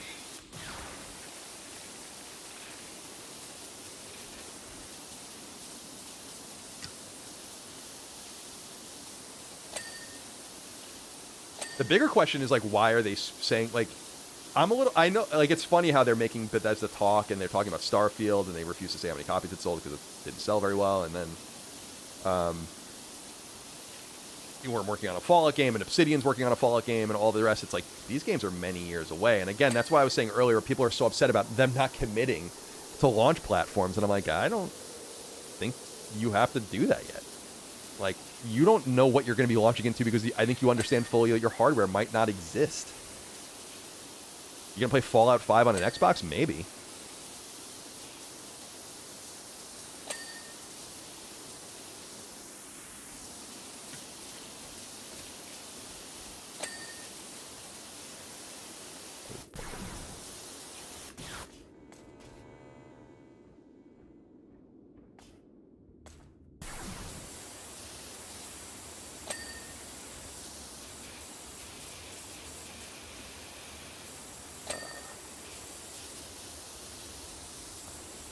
I do like this new feature of like usually it would only show you near the very end of like what you were missing, but now it shows you like right away, which is cool.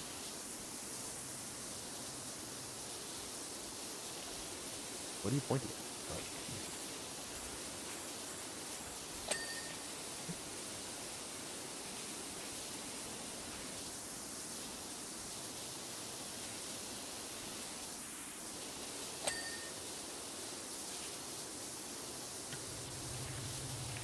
Alright, the moisture evaporators.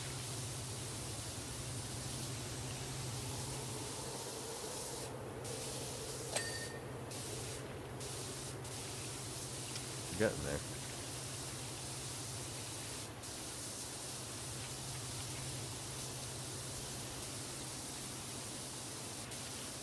It's funny how like your muscle or my muscle memory for this game just comes back.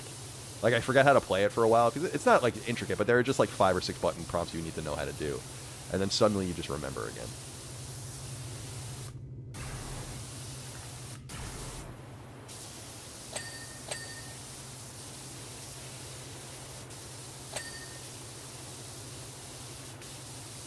Alright, let's get to the next inquiry.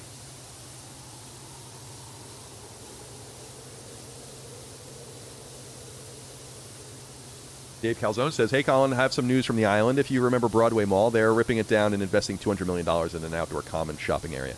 It's interesting. Outdoor shopping is so much more popular on the West Coast for obvious reasons, like open-air malls are a big thing there, and I didn't really know what that was until I moved there. I mean, you see them in movies and TV shows and stuff, but that culture seems to be kind of migrating back eastward, even if the weather doesn't really allow for it to be quite as enjoyable as it is, say, 3rd Street Promenade in Santa Monica or some of the cool malls in San Francisco, even. Although there's a big indoor mall there, too. Out here in Virginia, we have at a place called Short Pump, there's like a really nice kind of outdoor mall that really gives me a very California-style vibe. The way people like to shop out there. I do like the open-air malls. I watch a lot of dead mall content. I don't know if you guys watch any of that kind of stuff on YouTube or whatever. And what you discover about a lot of these malls that are dying, or just any mall really, is that a lot of them did begin as open-air malls and then were like enclosed at some point in like the 60s or 70s. So it's funny how things have evolved and then kind of devolved, as it were. Like now they're back to the way things were again.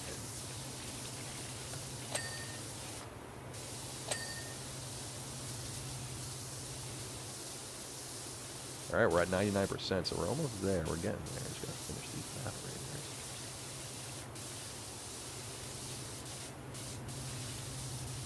So yeah, it's a big investment. A lot of money on Long Island. I mean, you know, spend it.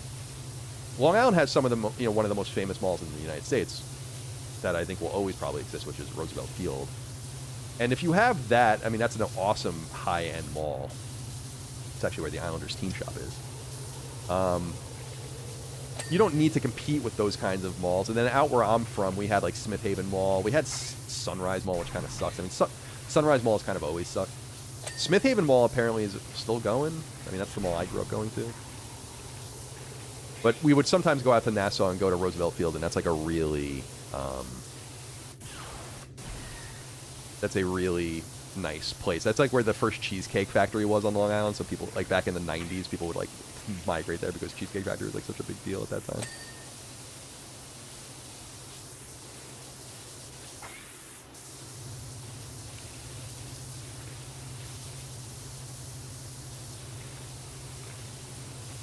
I used to love going to the mall. Didn't you guys? Did you guys? I mean, I guess everyone.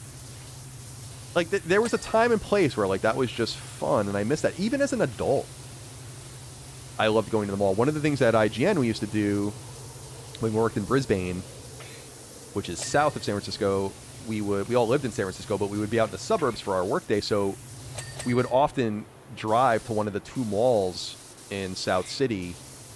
One is South San Francisco Mall. The other, one is Tan Fran, which is like the nice one, and then one is Serramonte, which is like kind of the more middle class mall that we like to go to, and go to the food court, and we walk around Target and see what was going on and buy some odds and ends, and it was fun. I enjoyed that. Plus, the famous 2-hour IGN lunch. I loved that job. It was fun.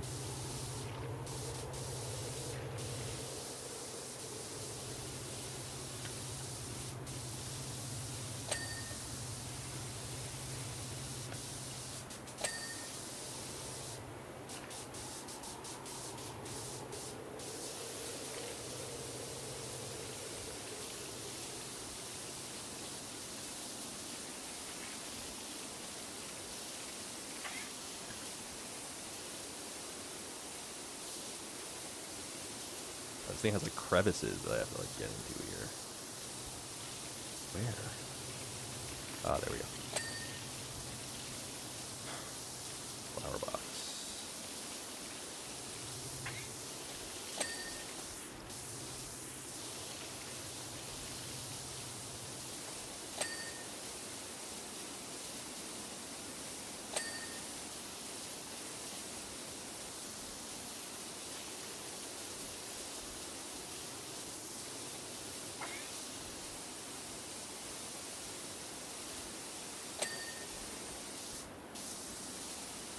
Oh my god, these fucking flower boxes.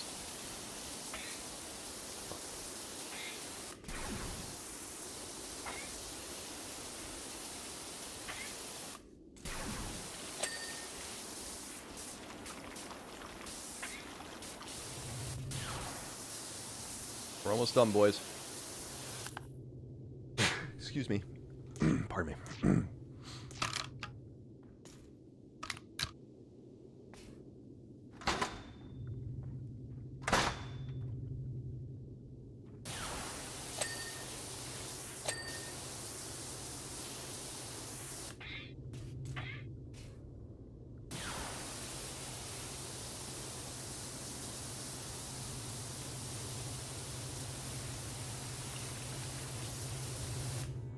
This is like the annoying part.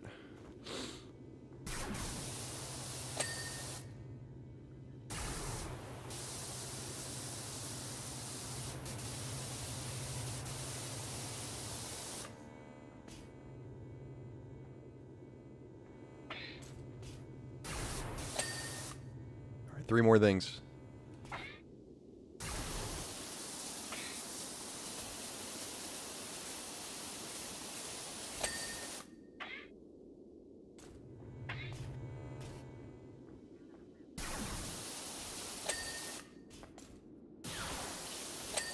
That's it.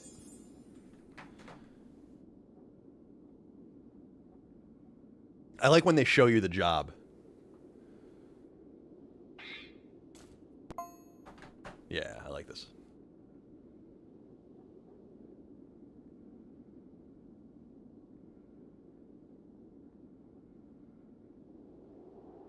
Uncle Owen says that you're heading into Mos Eisley next. I'd give you a lift in my speeder, but I'm not allowed there. Besides, I can feel the rumbling of a sandcrawler approaching, and Uncle Owen is going to need me for any negotiation.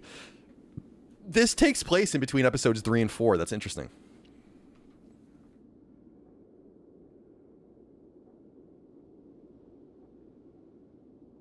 Oh, so you can just see the time relapse again. Cool. All right. Let's get into a few more inquiries here. We can do another one after this. I mean, I'm having fun. I know it's not the most exciting game to play, but I just wanted to hang out with you guys today and enjoy. Go to home base. Oh, no, that's not what I wanted to do. Now I'm back in the real world.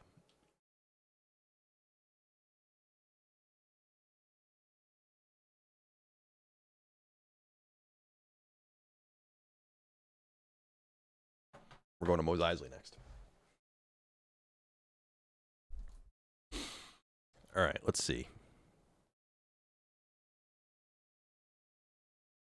Albert Pujols wrote in and said, would you prefer a Sucker Punch Civil War game, Yote 1800 sequel, other historical third-person action game? Also, shout out to String Cheese Hot Dog. It's not String Cheese Hot Dog, it's Mozzarella Stick Hot Dog. Two different things. I assume string cheese will work fine. I'm not really a huge string cheese guy, though. The Mozzarella Stick Hot Dog is a huge... This was a revelation of mine that I had at some point. Very exciting. Thank you. Thank you so much for your kindness. By the way, I love how the summer gets more, like my lighting never changes. So like the summer is getting more and more, like is making me more and more olive. And I'm like receding more into the background. I don't want any of those things from Sucker Punch. I want them to make their own new character. I don't want another Ghost game. A Civil War game. I don't know what they would even do with that. I want them to make something new. I want them to come out with a new IP. And that's what I want from them. They definitely have to get away from Ghost. I think it's time. I like Ghost of Tsushima and I like Ghost of Yote, but I think it's time to move on. Exploding Fire wrote in and said, rooting for your maple to survive. I also have the gardening bug. I'm even making a gardening game to merge my two hobbies. I can only speak for myself, but eagerly awaiting to hear more updates on your garden journey. You probably are only speaking for yourself. I don't think anyone else really gives a shit about my gardening journey, but yeah, I've been really enjoying it. The thing that bothers me is like, well, what's fun about it, I'm in the yard sometimes for hours a day. I don't have a huge yard, but I'm very persnickety. I have a bunch of things going. And what bothers me, like, so the maple leaf or the maple tree is a good example where it's like I dote on this tree and I dote on all my plants, and then this thing happens to it. But then like my neighbors who don't care about their shit at all, their trees are like thriving and doing fine, and they don't even pay attention to any of this stuff. I'm like, this is bullshit. This is total bullshit. It's funny though, when I was looking at the branch that broke, to be fair, I was saying this to Micah too, where I'm like, this was going to happen eventually, because it was one of those things where the branch was like, you know, fused to the tree, obviously, but it had like a U, like a horseshoe shape or whatever, where like the bark was growing in, so like it wasn't really ever attached. The bigger the branch was going to get, that thing was going to fall at some point. So it is probably best that it happened now. It would have been best for it to happen in the fall or winter when the tree wasn't growing, so that there is no danger to the tree being exposed like that. So hopefully I'm just trying to leave it alone and not think about it too much. The bigger thing is that there's just a piece of it missing. Like the tree is asymmetrical now. The tree will fix itself and like grow into that area, I know, over time, but God, bums me out, man. Bums me out. All right. P. Riceodon wrote in and said, with how lifelike Grand Theft Auto 6 is, I'm curious how much chaos you can cause. Would Rockstar curb just because it feels odd to mow down and kill innocents? No way, man. That's what it's all about.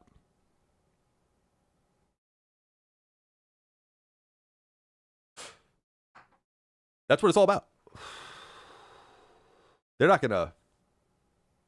I know there's this whole idea of like, well, they have people are like the pride parade thing, where it's like, I'm like, I don't think they were gonna let you do that kind of thing. It's like, but the idea is killing people in the game, of stealing cars, of doing horrible things. That's the whole point.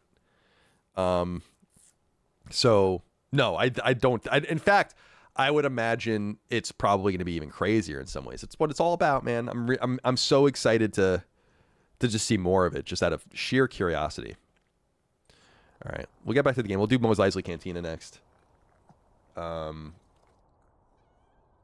is the one hiring me for this. I don't know why. And so I know Luke and Han before they know each other. I didn't realize I was playing such an important role in their lives, I guess is what I'm saying. I didn't think that was going to be a thing. But here we are. Tuffy J wrote in and said, "Call my sports radio does a once a month roundtable on the month's news. How about a once a quarter 4-person stream rounding up the news? Sacred symbols, sacred. I don't know. It seems. I mean, I don't dislike that idea. It just seems kind of like a waste of time. The shows are all. I mean, we do that in some way, but I think the news operates in such a way that we cover it pretty deeply. A lot of the stuff we talk about isn't important past a week or two. Even if you listen to the new Sacred Symbols episode, like we barely talk about the physical games thing and all the rest. It's like we're kind of moving on. And when there's new things to talk about, if there is, we'll obviously update the record and give you new thoughts on that or whatever. But sometimes going back to the news is fun. But I feel like a piece of feedback I get sometimes for all of us is that we repeat ourselves because we do so many things. So like doing even more things and repeating ourselves even more would probably not be a great idea for our content. But I'm sure that's, you know, in talk, I listen to a lot of sports radio as well, and I listen to it on YouTube. But I imagine they are also repeating themselves. But there's also to be frank, in sports radio, there's always so much more to talk about. There's if you're a sports radio guy in the summer, there's a baseball game every day for you to talk about. There's all sorts of random shit. We're in like kind of the exact opposite situation where these major stories happen, but they're like these singular events. It's a little more frustrating from that point of view. Oh, I should look at what are the trophy requirements here.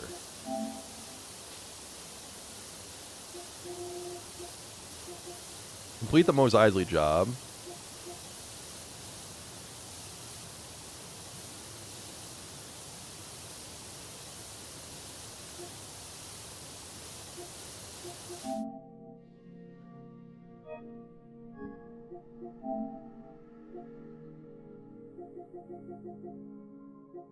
So that's it.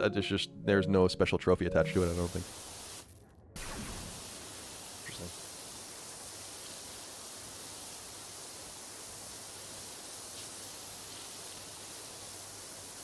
Thank you for writing in, Tuffy J. Let's see. Will Hahn wrote in and said, "Hey, Colin.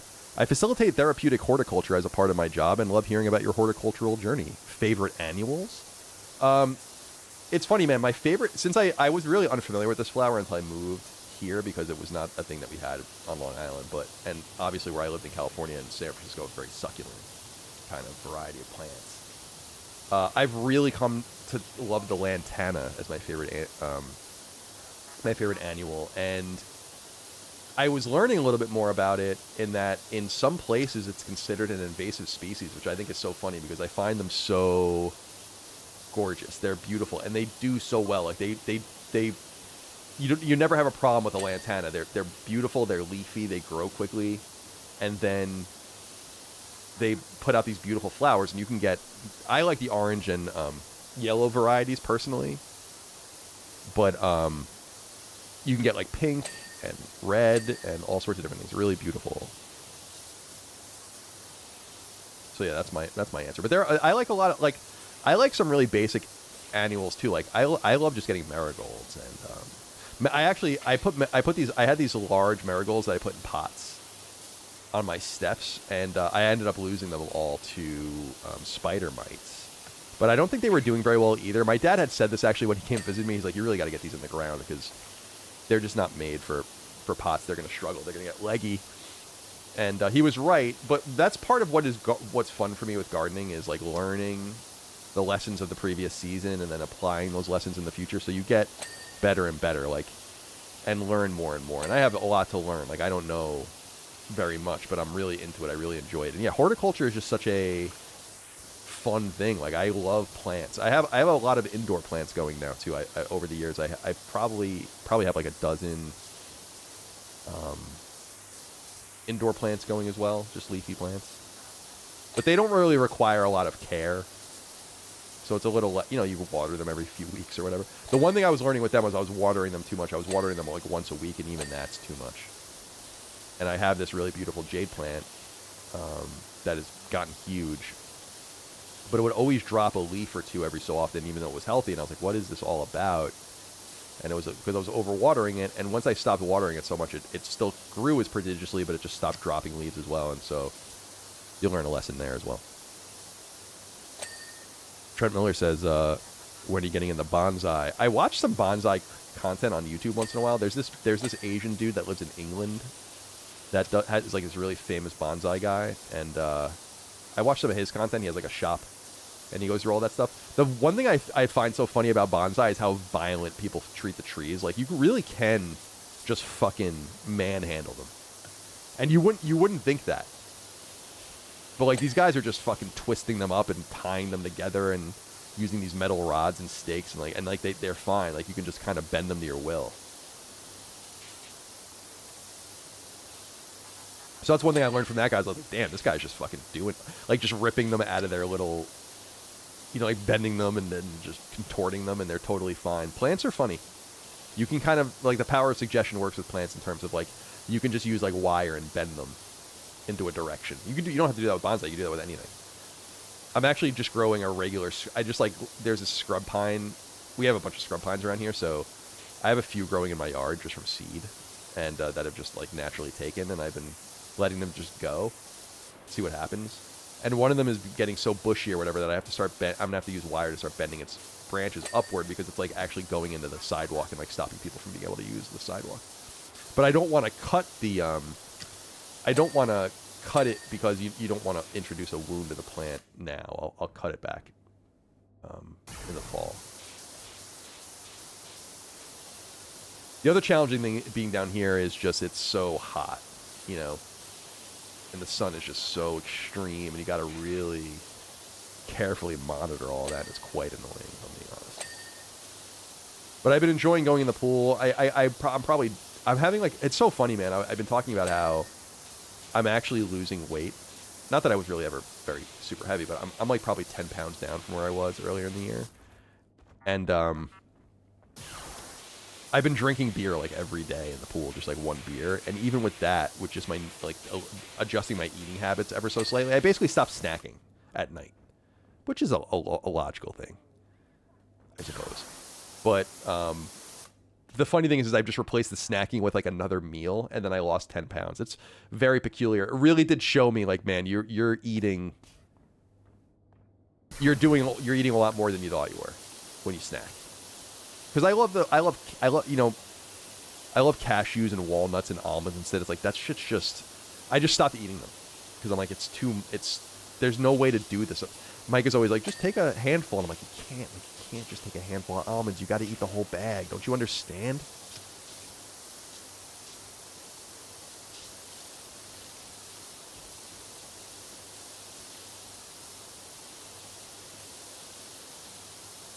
The pistachio is also a good one. And, you know, I love peanuts. It's just like, peanuts are just kind of basic, obviously, but I love a peanut.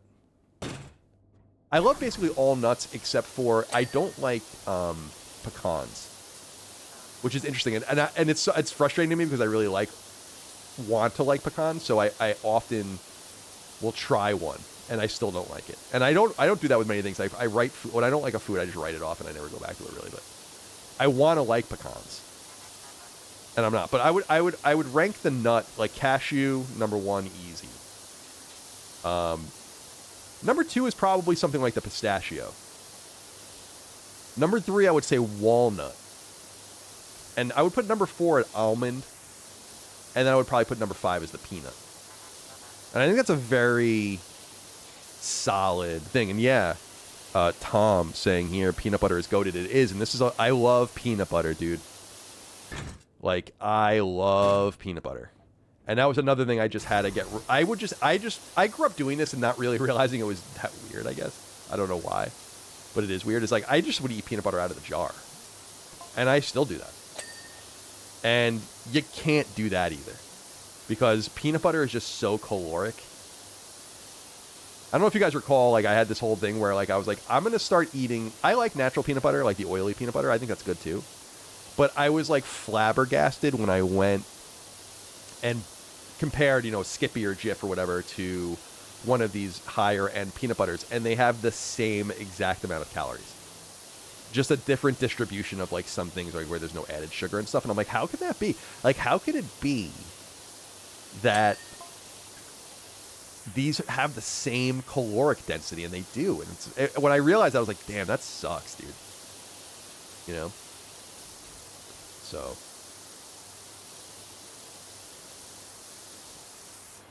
Matt says peanut is not a nut. That's true, but I also think cashews are not a nut. I could be wrong about that. I think they're a fruit. So we won't get too technical in there.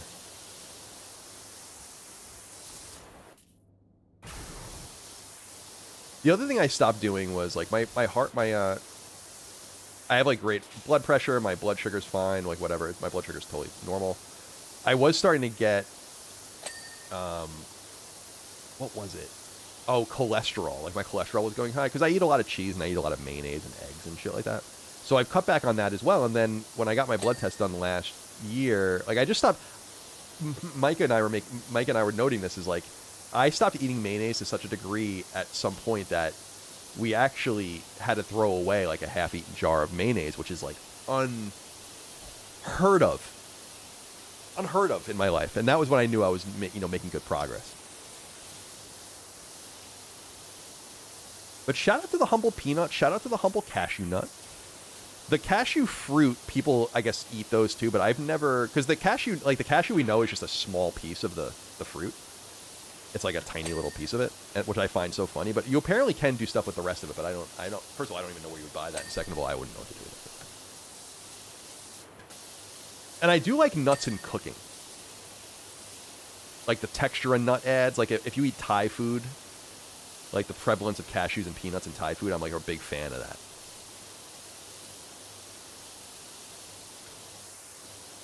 Japanese mayo says Tuffy. Yeah, it's funny, man. Before I went to Japan for my first trip there a long time ago, Pear, the founder of IGN, knows I'm a big mayonnaise fan, and he came back with me with a Kewpie or whatever, like the little bag of mayonnaise that they sell, which I very much enjoyed. I love mayo. Like, I think mayo is so good. It's just eggs and oil. It's like, what is there not to like about it?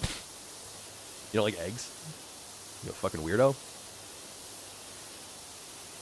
Mike is really, like, one of those things, you learn each other's boundaries and what really, the little things that allow a person to, like, live peacefully. And one of the things I learned a long time ago about Micah is you gotta clean the mayonnaise off the spoon or the knife if you leave it in the sink. Usually we don't really leave things in the sink anyway, but that, like, really grosses her out because she really doesn't like mayonnaise either.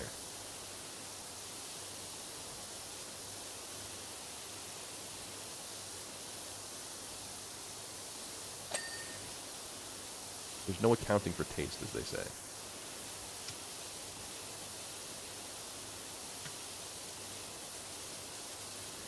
I like that mayo so thick, like, you could hold it upside down. Like, Hellmann's this is why Hellmann's is the goat, really. You can, like, hold it upside down and it's not going anywhere. Like, it won't move. Like, you hold a Kraft mayonnaise upside down and leave for an hour and you come back and it'll all be out of the jar, but not Hellmann's. Deviled eggs, Solid Duff asks about. I like deviled eggs.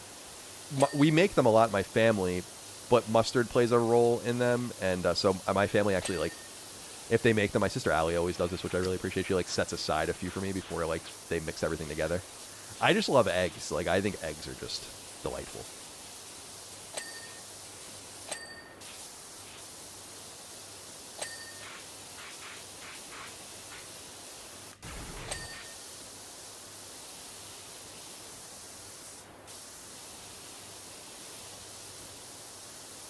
Shout out to the humble egg.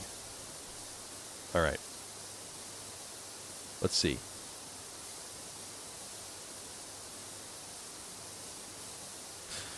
The original Fire GX says, would you agree that studies could be conducted on buyer behavior related to large libraries but poor ecosystems to answer these lingering questions? Studies can be conducted on buyer behavior related to large libraries but poor ecosystems. So you're saying, like, people that are stuck to these places that are bought in but they don't have a lot of consumer protections? Is that what you're saying? I don't know that any I'm not quite sure what you're saying, and I'm sorry about that, but I will try to interpret it the best I can, and to say that I don't think any studies need to be done about that because it's not amorphous, unknown data. It's data that's completely known. We just don't, it's just not shared with us. So I don't know what we would get out of that, really. Like, you can perceive Sony having the data and did the studies and all of that just based on their actions, right? I mean, I think that's easy enough to determine, in my opinion.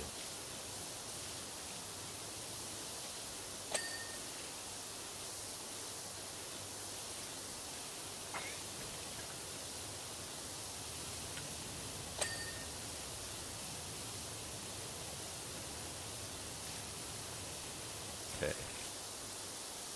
Darth Monkey Miracle Whip should be illegal. Agreed, dude. One of the I have this in my head forever is like being at my friend's house as a kid. I was in middle school, I guess, maybe even elementary school. And they were making like bologna sandwiches or something, and then they brought out like the Miracle Whip, and I just thought, like, we didn't have Miracle Whip at home. We were a Hellman's family, but I just thought it was another brand. You know, as a little kid, I was like, oh, this is just another like kind of competing brand or whatever of mayonnaise, and I put it on the sandwich without even tasting it, and I ate it, and I'm like, this. It was so offensive as to be. I was like, holy fuck, man. Like, it's funny, my stepdad, my mom's very long time husband, is a big fan of it, and I always bust his balls about it. I'm like, Miracle Whip is fucking gross, dude. Now, they don't claim it's mayonnaise. It's like it's a dressing. And I understand that you have to kind of know what you're getting yourself into, but it's ugh. And I'll never forget that, like, I was horrified. And I think I felt bad, too, because, like, it was a waste of food, and, like, they took that very seriously, but I'm like, I'm not eating this. I'm not eating this fucking trash. You trying to kill me?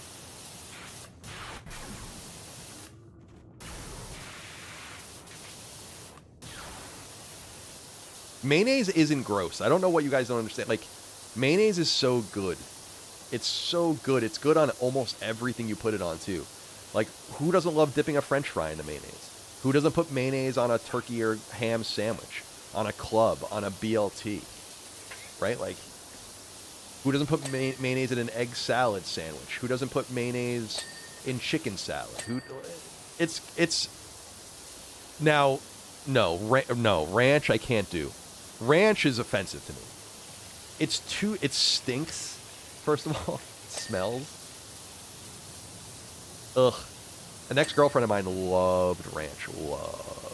And I used to have to, like, be away from her when she would have it out because it would just, the smell of it would make me irate. Ugh. Hate it. But ketchup, mayonnaise, that's the stuff. And often together. And I'm not saying you put them together like you make your own little, whatever that is, Thousand Island or whatever. It's like, or Russian dressing or whatever that is. It's like, that's not it at all. They both have a place. You dip a fry into ketchup maybe on one fry, then you dip the next fry into the mayonnaise, then maybe you dip it into both a little bit. That's the ticket, my friends. Blue cheese, no. That's, again, it's too much for me. Let's keep it real. You and I both know I'm not eating blue cheese. Okay? You know it, I know it. It's like, why are we even talking about it?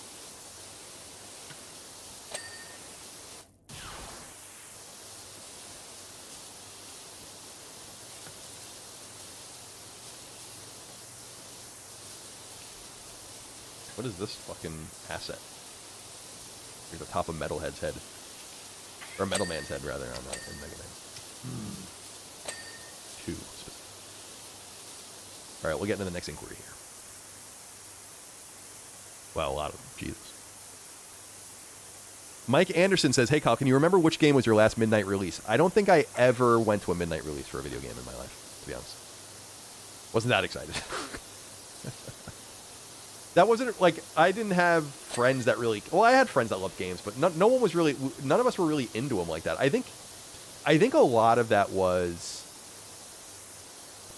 we all, we had our multiplayer games, especially with N64, a lot of the multiplayer stuff on there, but we all liked playing our games on our own, so, like, it's less exciting to go to the midnight to get a game you're going to go home and pop into your console on your own, and that's not something I did. The last midnight release anything I did, though, really, this might be the only time I ever did this, come to think of it, is, it was in May, it was like May, let's say it was May 5th, 1999. And it was when the the Star Wars Episode 1 toys were released that night at midnight. And I went to Toys R Us at midnight with my dad. I was in 9th grade. And bought, one of everything that I could. And it was completely packed. And that was fun for me, and I remember that really well. But that was the only midnight launch thing I ever really did. And yeah, that was like right before we went and saw Episode 1. So yeah, I actually have fond memories of that because I remember that I remember Toys R Us. They had like some of the stuff on the pegs or whatever, but like a lot of it was just in bins, and people would just go up to the bins and just take. Everyone knew like what they were looking for. There were 15 figures to start or 20 or whatever, and so I went and bought. I saved up a bunch of money and went and bought everything, and that I could, like the whole set of them. And that was one of the last times I ever bought Star Wars figures because I have a full set of Star Wars figures from 1995 to 2000 or 1999, I guess it would be. And when I went and saw Episode 1, they were kind of segueing to that now. They were still doing like the Power of the Force 2 stuff as well, but I was put off by the movie, and then I was like, that was kind of the end of me in Star Wars collecting at that point. So my collection is frozen in time. And those ended up being completely worthless anyway. I mean, I didn't do it for the money. I did it because I enjoyed it. But from a collector's standpoint, that was a bad idea. And that really went to show you like how many people were there and buying things and all the rest. Like there was too much self-awareness that this was like everyone was keeping everything in the package and stuff, and it's all worthless because there's just so much of it because everyone did that. I always talk about my friend Dagan, or my brother Dagan's friend Tommy. When he grew up in the 80s, his parents were fairly wealthy. His mom was a doctor, and they lived in our neighborhood. And Dagan would always talk about how in the 80s, like, they bought 2 of everything, and they would keep one thing in the package. And this is for like all the G.I. Joes, Transformers, like the metal Transformers, Mask, Masters of the Universe, whatever you could think of. And that was when people like weren't doing it and didn't know what they were doing, which is why mint and package stuff from that era is so much more expensive. Meanwhile, you like trip over mint and package stuff from the 90s and 2000s. All right, let's see. Next inquiry. Mr. GN1212 says, people confuse being overwhelmed by too many options with being underwhelmed by too few. They also skip non-trending games. Applies in wider media, too. Yeah, that is 100% true. Like, the world is your oyster if you're willing to kind of explore. And in a lot of ways, in a lot of different things, I'm not. Like, I don't know what's behind, like, underneath the seams of the film industry. I don't know what's underneath the seams of television, like all these different things people watch and they find, and certainly in music as well, there's so much of it. But in games, I'm very much in the seams, and there I find an amazing array of games. I try my hardest. I mean, I like to play a lot of mainstream games too, everyone does, but I try to turn people on to the games I feel like they might be missing. And they don't, most people just don't seem to care about a lot of these games. Even when I stream some of them, they don't do very well. Not that I really care about that either, because I'm not streaming for the numbers. I just look forward to being here with you guys and hanging out.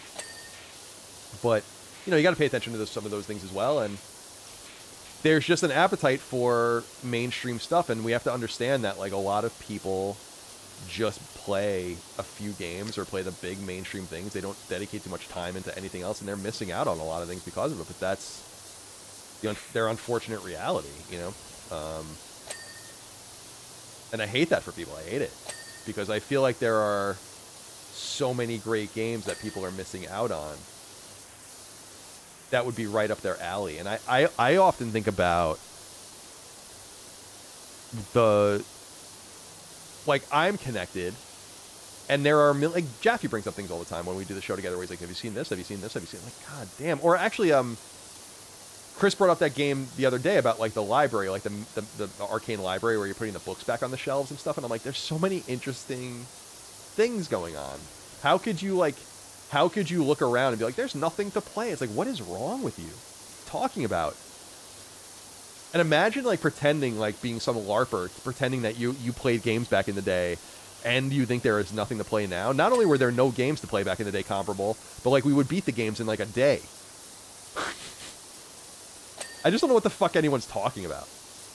Bothers the shit out of me.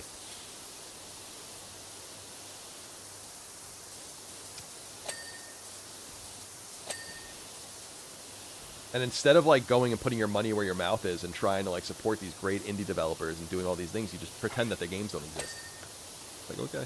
And then they don't exist anymore because, like, they go away and they're not able to make a living. And it's why I just think it's important. I really think it's important to put your money where your mouth is if you can afford to. And It's why Game Pass failed. Right? Like, it's just, it doesn't make any sense within the confines of the economy as we understand it, the gaming economy. It doesn't work. You undervalue things, or you put a low value on something and the consumer will believe you.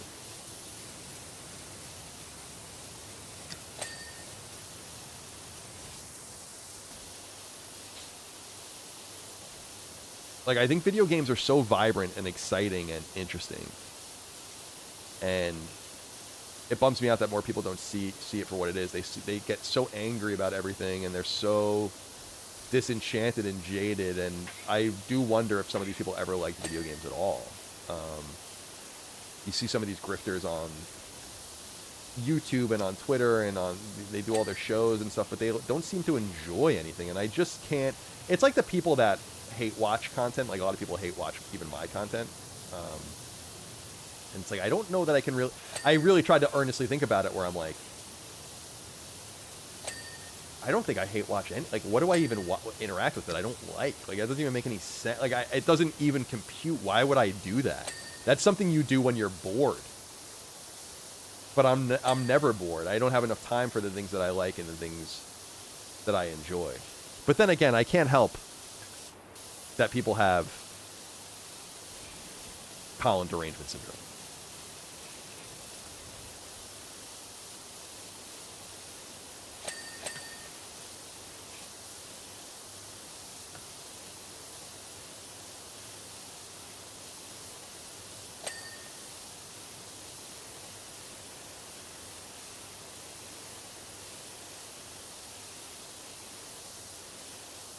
I think what we all need to remember in all things in life is, like, to try to navigate ourselves towards the things we enjoy. Like, why waste time doing anything else, you know?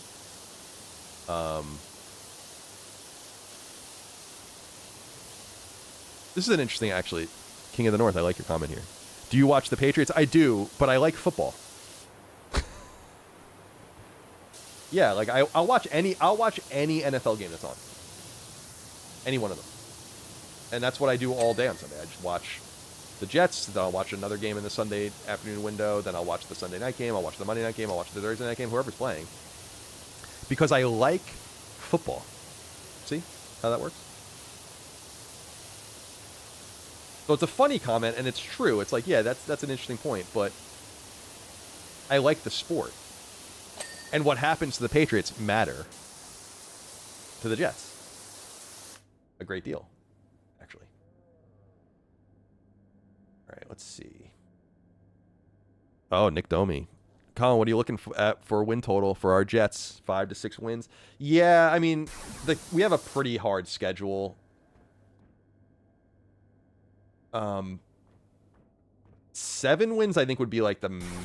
I don't want to say the max. I mean, who knows? They're not. It doesn't matter, because they're never really as bad on paper as they play. So it's like, you can't really judge them and be like, well, they're pretty good on paper. It never really matters. With the schedule and the division, you know, having to play the Bills twice and the Patriots twice, I think like 6 to 7 is probably the most we can hope for. But if that's what's going to happen, then we might as well just lose as much as humanly possible. Because, like, what is the purpose of us picking 11th or 12th? We do have other first round picks as well next year, and we're gonna have to package them probably to try to move up and get a quarterback. But yeah, we'll see. Like, we'll see what comes of it. I don't know, you know. I'm looking forward to it, though. We're like 50 days away or something. I think some teams start reporting next week, and then everyone else reports to camp the week after. So we are getting places, which is exciting in and of itself, no doubt.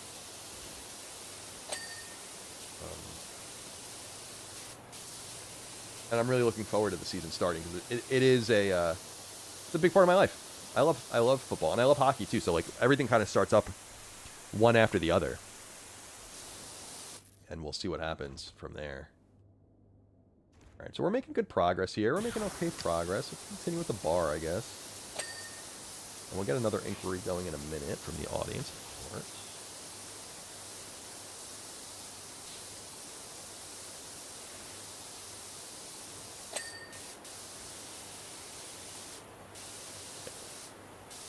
Let's see.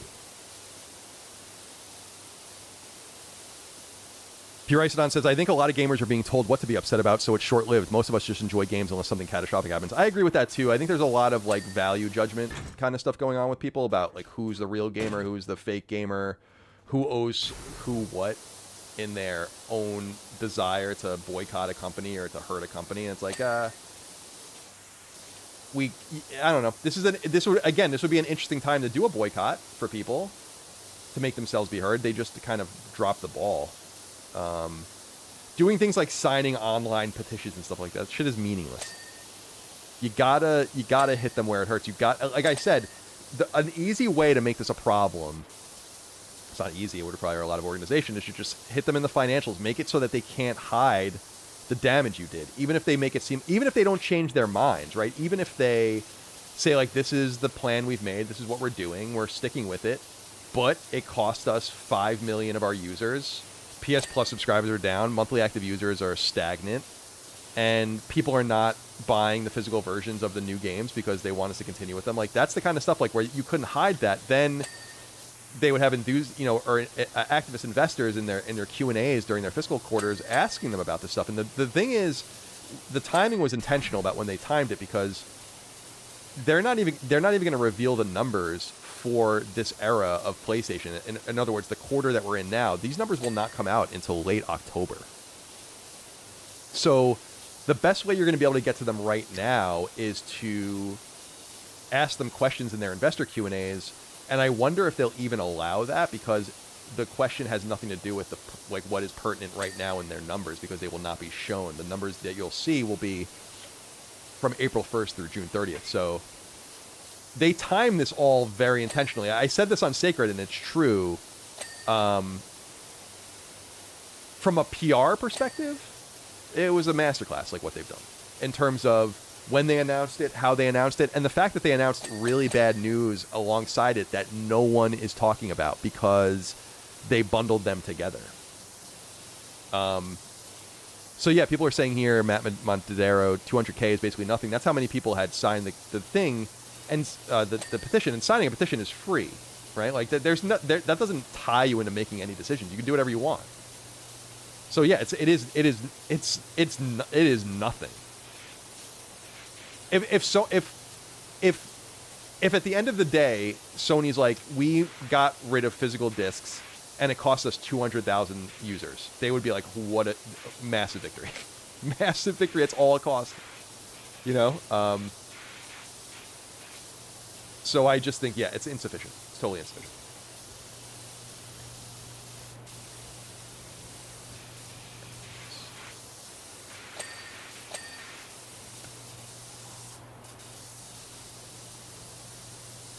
Let's get the next thing going here. Tom Fraz says, if you had to guess, what's under the cloak of a Jawa? I'm guessing 65% schlong. I'm surprised that there's not like any nerdy shit that's gone into this yet. Like there's no one's ever seen underneath the hood of a Jawa. Like there's not like a short story. I know in my era of Star Wars, like the expanded universe that they've blinked out of existence, they never really got into it. But it's surprising to me that there is no answer to this question. What is the answer? I'd like to know as much as you'd like to know, I think. Maybe even more so. It would be fun if if you went to a table and there was like a blood splatter and it was Greedo's fucking blood from Han lighting him up. That's the one cool thing that they did a nice job of in the Star Wars universe too, is like why there's really no blood, and it's because everyone's using laser weapons, so like it cauterizes all the wounds, which is kind of a funny thing. Like you get blasted by this thing and die, but like it's just fried.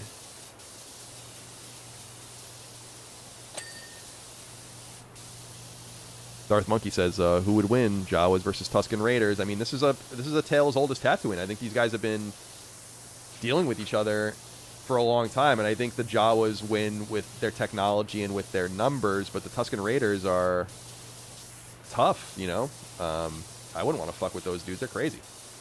With their, what do they call those things? Gaff sticks or something? Gaffy sticks that they carry? I used to know all this stuff. I don't remember it anymore. I don't remember any of my Star Wars lore like I used to. I'm a fake Star Wars fan.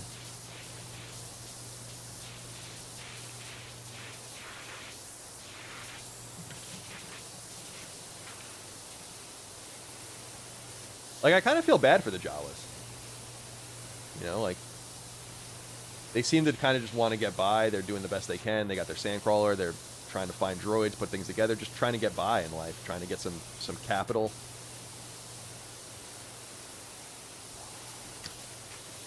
I don't think their guns even. I remember the mythology about their weapons back in the day. I don't know what it is now. Is like their guns couldn't even hurt you. They have like just stun guns, so they're like not even an offensive, you know, race.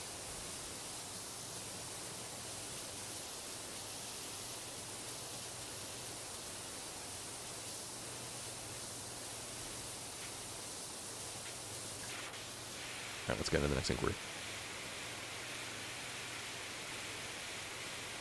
Clankers in Paris says, George Lucas, Jawa semen is the key to all of this. Thank you for that. It's very important that you said that. Let everyone know that on this stream. Thank you for that.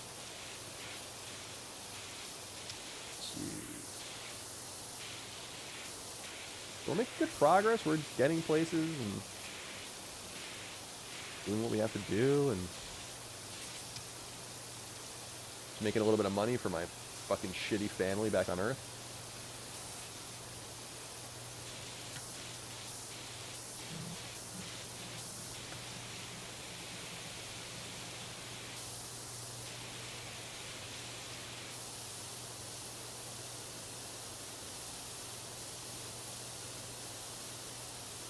Chief Adam says, Joshua Kahn's games and data was thankfully able to be restored. It makes you wonder if losing your PSN account is truly permanent or if Sony is just lazy.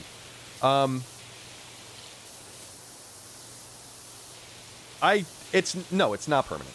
I mean, I said this, like, so after my account got boosted and then Sony gave it back to me, the guys that boosted my account started doing their usual rigmarole of like getting your shit banned. And when I got a message on my PSN saying your account has been permanently banned. And I reached out to Sony and it wasn't banned anymore. So no, it's not permanent. I don't believe for a second. Now it's a little different with the Microsoft situation, to be fair, in that like it was more than just the guy's game licenses and stuff. Like his picture, that was what was so egregious about it, was his pictures were lost and all these different things that he backed up. And they were like, these things are permanently lost. Now, that might be true, some of it, because some of it's truly encrypted, wherein like an employee at the company can't even get in. And to me, I don't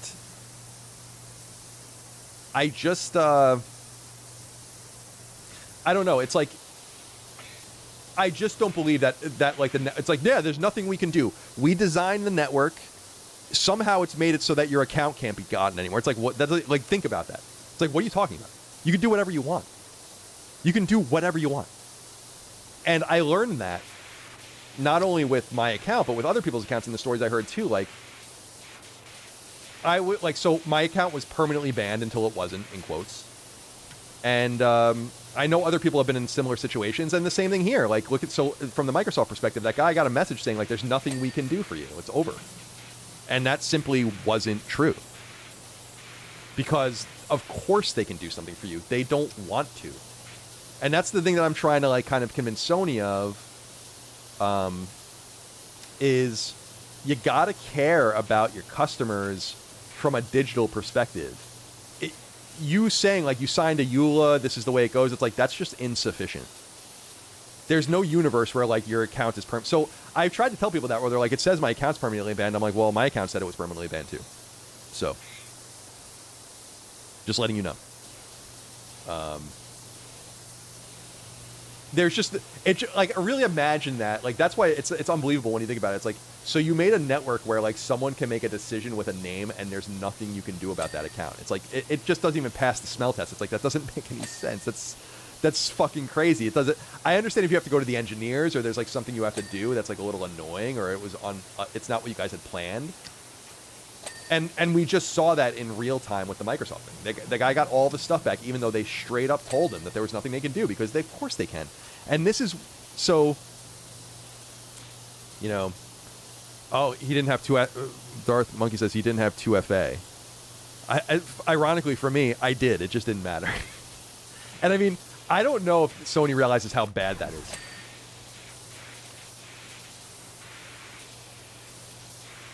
I'm going to be sitting down, I think, with Pork Poncho soon-ish. I got to figure it out still.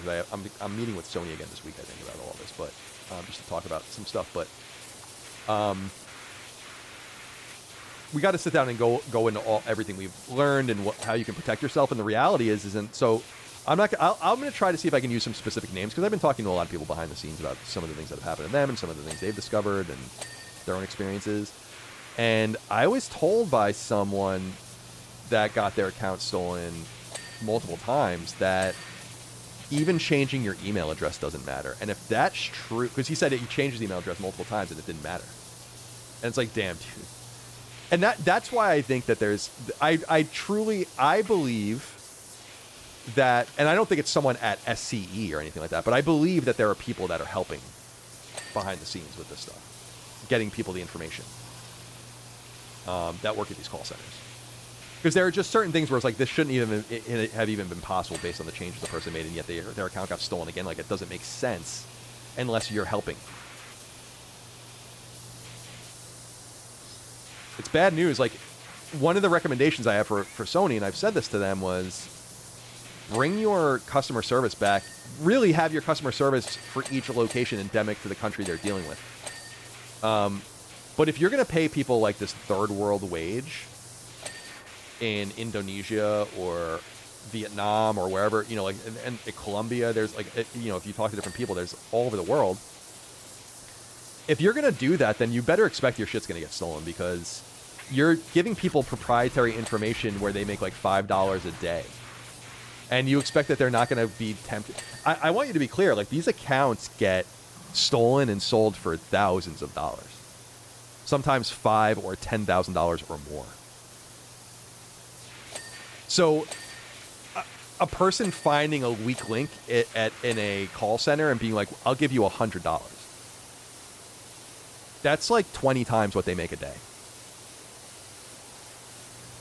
You know what I mean? It's you can't have this disparity in economics and expect that these people will not be easily bought off. Even if they get $1,000 for helping a person steal an account and then they lose their job, it's like, well, that's like a lot of money. It's kind of a similar situation I was talking about with it's a little bit of a different kind of example, but with Twitter and the monetization of their content. It's like the reason that monetization has been so dominated by foreign accounts spamming and pretending they're American or European or whatever is because they'll make $1,000 a month doing that, and that's way more than the per capita income where they live. Like, they're living large in some of these places. So you can't have these economic disparities and expect people to respect the system. Meanwhile, no one would post anything for $100 a month. But like, why would you even bother? Who cares? Like, the amount that you would have to post and the amount of attention you'd have to get for that. But if you're in a place where $100 goes a lot further, I feel like Sony and other companies have never considered that you simply must localize your customer service and pay the people more living wage in those particular areas so that they're not tempted by things that would be tempting, you know? I don't know. What does this guy keep like spamming? I'm going to hide you for now. Sorry. You go away now.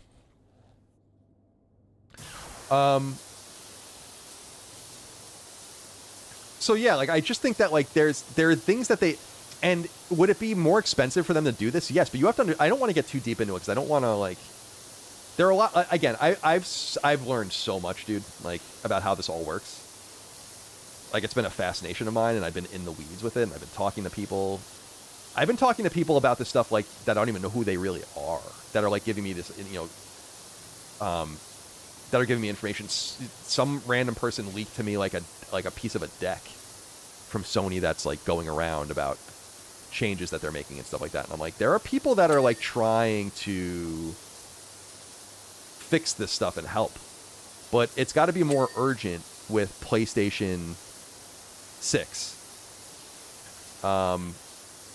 And the all digital stuff, it's what people didn't want to hear this, but I'm like, the all digital stuff would be no big deal if they could turn around and be like, we have a prodigious network. You guys know it's secure. It's never been messed with. But of course, that's the exact opposite of what's going on with PlayStation Network. So the whole idea of network ownership and ultimately, I mean, I think they know all of this, but when I talk to Sony again this week, what I really want, and I've said this to them in the past, it's like, I want to come to San Mateo and present to you guys what is going, like, I want you guys to understand from an enthusiast user's perspective what is happening here. Like, I want to sit down with people and go over this and make sure you understand, because I feel like you guys are so in the weeds on all these different things. You're all compartmentalized. The software people don't know what the hardware people are doing. The network people don't know what the hardware are doing. The software people don't know what the PS Plus people are doing. The engineers don't know what the software people, like, it's a completely fucked up situation that's born out of corporatism, where things get so big that it's simply, things just get lost. And it's like, guys, you have a big problem. You have a big fucking problem. You have a really big problem. Your PSN API was just badly hacked. In fact, I don't want to get too deep into it, but it looks like the Vita API is fucked up. Like, you can't even find games on it. Like I feel like, especially with the broken widget API on PSN, like, they got away with that. Like, it was so underreported. I was like, why isn't anyone talking about this? It's like, they busted it. I know it's a thing that a lot of people wouldn't even notice on PSN because they don't look at those kinds of things. But it's like, you have to understand, nefarious actors busted that shit wide open for more than a month, to the point where Sony had to unplug all those widgets and rebuild them. And they're still being rebuilt. Like, they're still inaccurate. And no one reported on this. I'm like, God. And like we said, and I don't think that anyone was lying per se, because these are just ignorant customer service people that don't have no idea what's going on with Sony. But it's like, so why would they know? But it's like, this was a glitch, and we're fixing it. It's like, it's not a glitch. People hacked your API. You know? It's like people were able to hack your API and tell the PlayStation Network that anyone was playing any game they wanted, to put any game in anyone's library that they wanted. Do you have any idea how big of a deal that is? And I don't know what it is. Like, I don't know if it's ignorance on the part of people reporting things, or if it's like people trying to protect their relationships to Sony, or perhaps both. But it's why I say, like, the only way to fix these problems is to get the government involved. Or at least threaten it. You can't treat consumers like this anymore. And Sony is just not, like, no one worries about Google getting hacked. No one worries about Apple getting hacked. Your bank's not going to get hacked. Your financial advisory is not going to get hacked. But for some reason, there are just certain companies that just suffer from this shit, and Sony's one of them.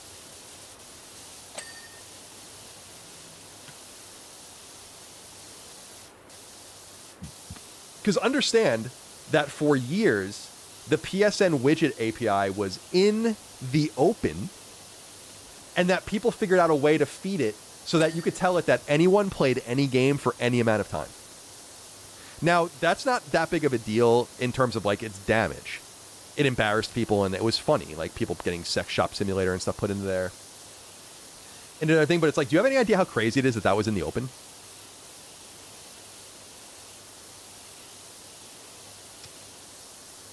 It's like, what? How can that, like, how can you even do so? It's crazy. And it might have irreparably broken those widgets in terms of, like, especially ironically for physical users. It's bad, man. It's bad. And I think that I kind of feel like they're getting away with it. Like, I feel like everyone's so fixated and focused on the physical games thing or whatever, focus on whatever you want, but they're getting away with this digital thing. We can't let these companies get away with this shit. And as I told Jez Corden on Twitter when the Microsoft thing was solved for that guy, which is awesome, and in fact, I have a mutual friend with that guy, because he's Dutch or something, and I know someone over there that was saying, like, oh, he was really happy that you retweeted him and stuff, and I'm like, well, it's awful. It's fucking awful to do to someone. You're just going to delete his Microsoft account? Like, what are you talking about? Like, what are you You shouldn't be allowed to do that.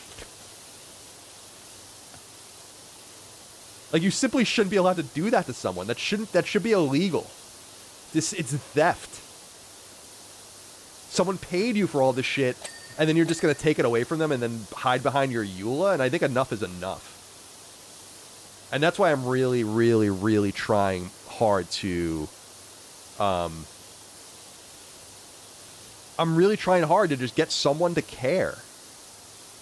anyone to notice. Can I get my congressman to notice? Can I get my state representative to notice? Can I get these companies to notice? And Sony, you know, I exchanged emails with again with them this weekend, and again, like I said, we're gonna, I think, meet again and talk soon. But who knows, like, what is going to happen? And I just want to communicate with them in a way that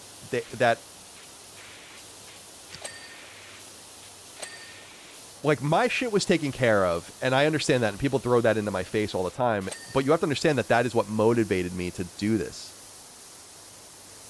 is knowing that, like,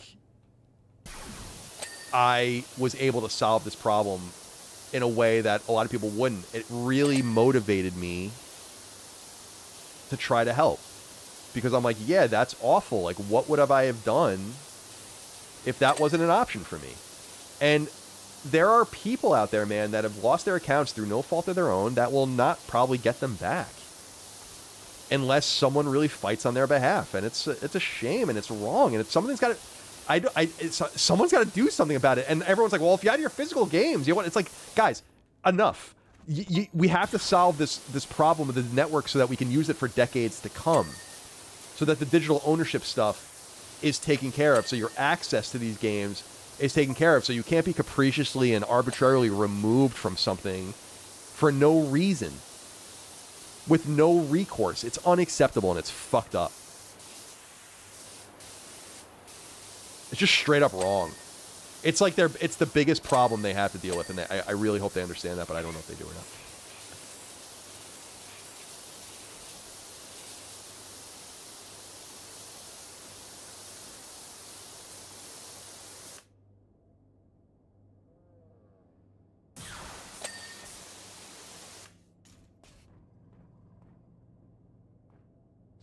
And I understand what you're saying here. FY Law says PSN will never get better. They had 20 years to fix it. PSN has gotten better. Let's not be unfair, right? It's always been subpar, but it has gotten better. It has to get better. It has to get better. That's the whole thing, is like, you can't listen, man. If they roll out this PS6 shit and they have nothing to say about this stuff, I'm gonna make a big fucking stink about it. Like, it can't be like this anymore.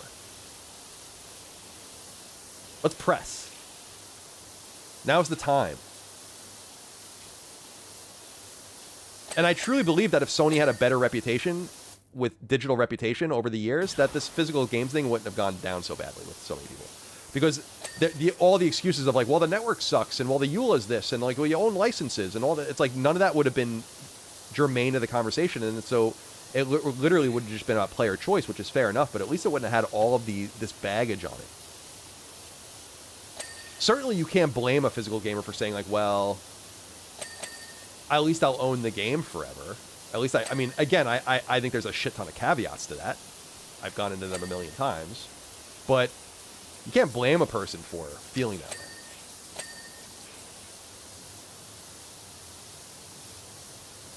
I just don't trust that network at all, Darth Monkey says. I've heard too many stories. You want to hear some stories? Yeah, I might have heard some stories too.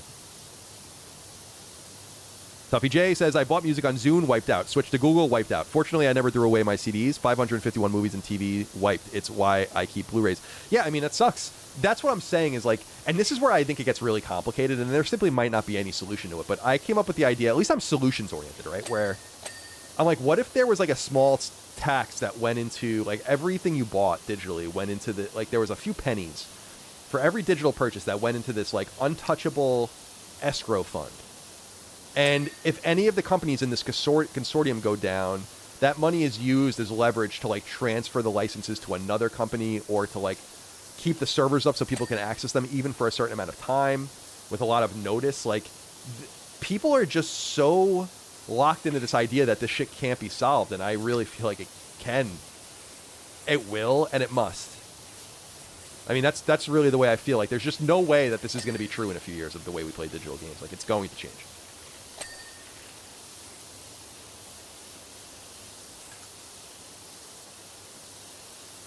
We're getting there, guys. 94%.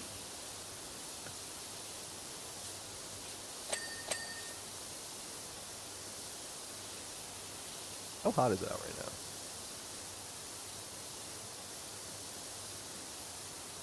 this? I got an email. Oh, my medical marijuana card's going out soon. I gotta renew that. Although it is legal here now. I think we don't pay tax though if you have the medical marijuana card, so it's kind of worth still getting it if you can.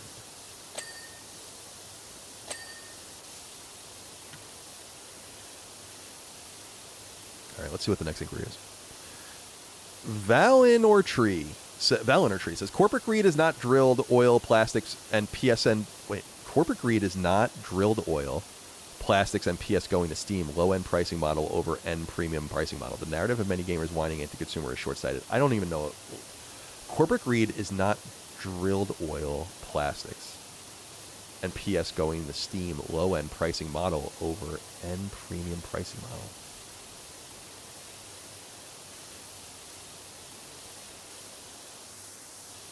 I understand the last sentence that you said. I don't think I understand the beginning. They got to give you guys more room to write, use punctuation. Because I know you guys are limited. If you want to try again in the chat, Valinor Tree, I will read what you wrote, because I want to make sure I'm getting what you're saying.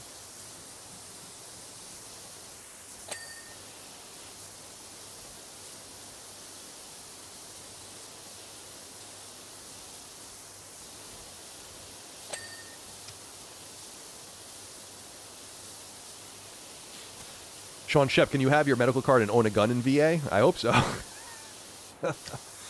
I hope so. I would imagine. I'd never heard anything about that.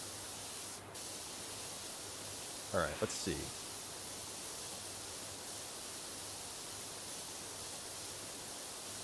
Ricky Bobby Perez wrote in.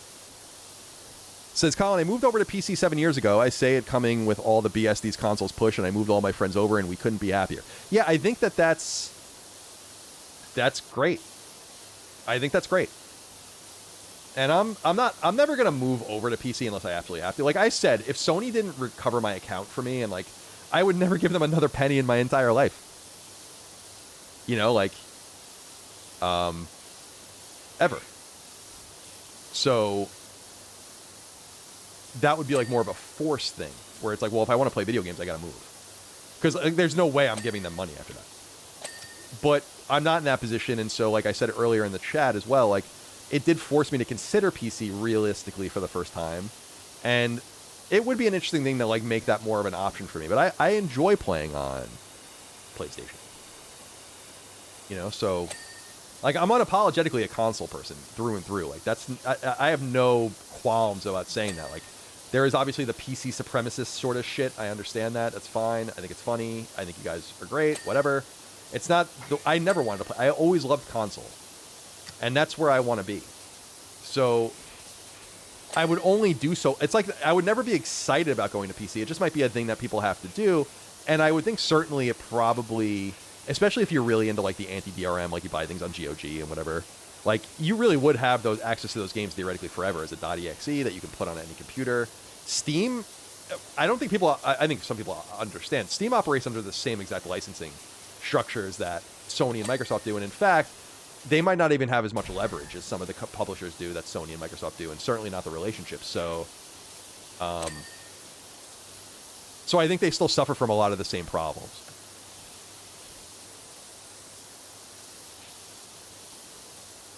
The ping sound, Venom Quest. Yes, it's so nice. Oop, pork! I clicked on you a mistake.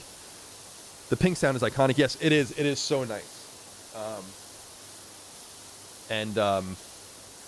There's just so many quality of life things, especially in the sequel, that make the game so fun and so highly playable. What am I? Is it the table that I'm missing? Oh.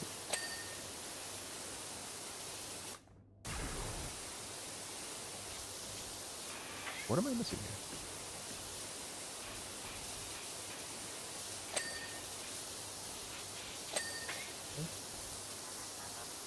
There's probably gonna be a lot of little shit in here that I'm gonna be missing. And I'll have to go back and get. We'll get to that though.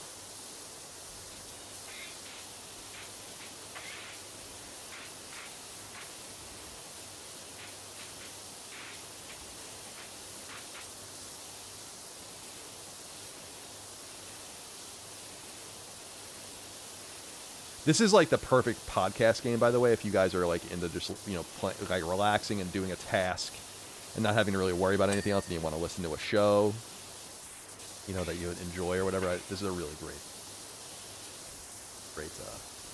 game for that. All right, 3 more things. It's light.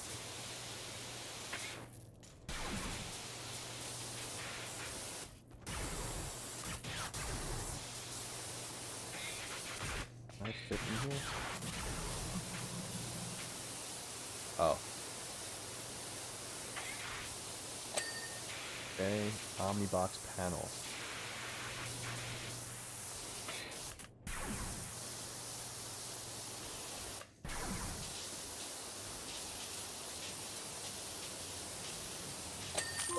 That's it.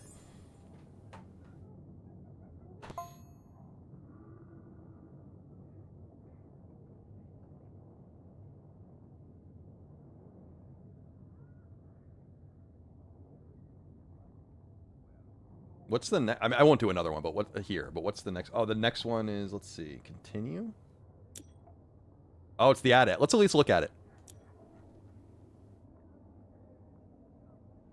We don't have to play it, but we'll look at it. I suspect you guys are getting bored. It's not the greatest game to stream, obviously, but I know people want me to do more gameplay, and I like to talk to you guys, and it's a game where I can kind of balance those two things. Cool. This is dope. God, the AT-ATs are so cool, man. I remember saving up for mine in middle school and buying one. It was $70. It would probably be like $150 now or something.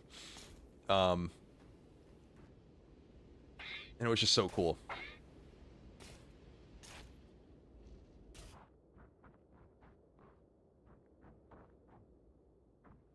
want to go to the top. Is this thing taller? Yeah, it is.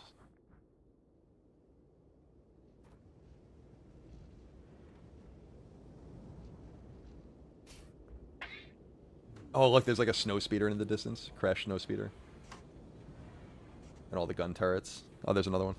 I wonder if we can get to it. Oh, there's another one. I wonder if we can go to it.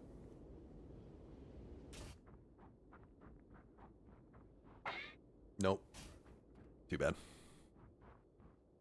All right, let's keep going into the... Well, I'll play a little bit more and we'll get through the rest of these. I won't finish this map, though. Hey1426 wrote in and said, that one that gets me is people saying, I'll buy Marvel Tokon on PC instead of PS5 while not realizing you need a PSN and still give them money. Yeah, I mean, this is what I'm saying is you can't really justify it. You either have to be in or out, and if you're out, just be out. It's fine. And what I mean by, I should be more clear, if you're out of the boycott, you can't pick and choose. Like, this is what they're relying on you. They're picking you guys apart. And you got to be aware of that. You know, like, it is what it is. I wonder what the what's the special one here for the trophies. Let's see.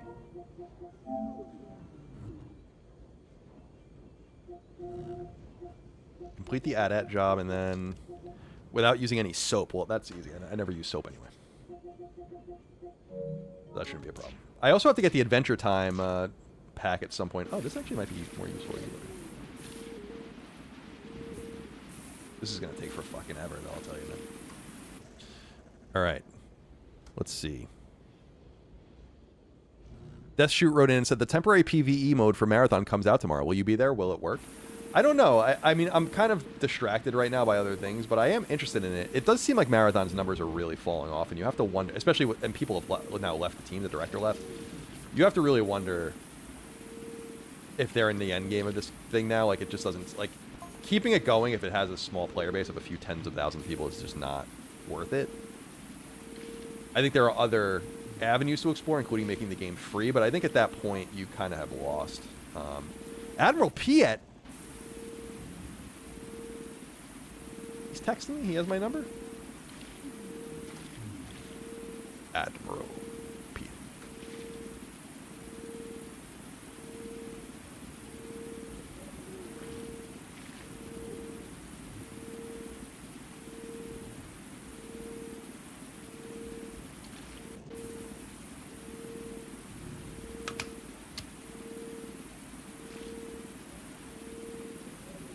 Dots.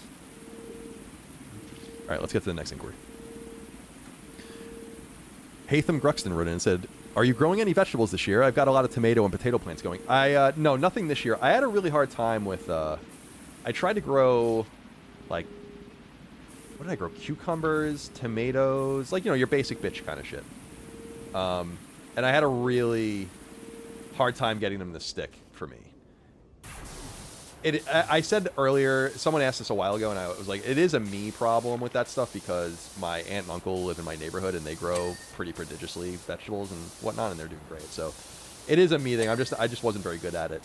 So, and I also felt like it's fun to grow that kind of stuff, but it's like you're not getting very much of a yield. And you have to kind of ask yourself, well, why am I even doing this?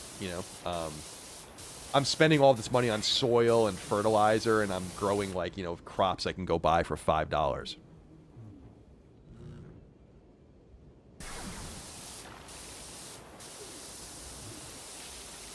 right, next inquiry. Smaug wrote in and said, Colin, I've been a fan since I found you in Fallout 3. Love your insights and ability to articulate thoughts so well, which is something I aspire to. You're doing the gods' plural work. Thank you. Little apostrophe after the S would help you. And then you wouldn't have to say plural. You just put G-O-D-S apostrophe, and then it's just implied. Thank you so much for being here. I appreciate your kind words. Glad to have you here as well. I look forward to the Fallout 3 re-release because I'm going to have to deal with all of that again. And we have to, guys, as a community, we have to really decide how do we want to play it. There's a lot of newcomers. Do we just lean into it and say, like, yes, it was named after me? Because it used to be like, it's not named after me.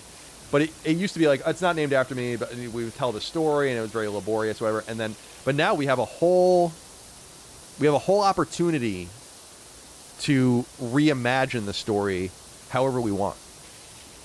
And I don't think we should overlook that potential, if I'm being honest. Like, I think there's something there. So we have to decide, like, why was it named after me? Like, we have to make up some, like, crazy, fun story about it.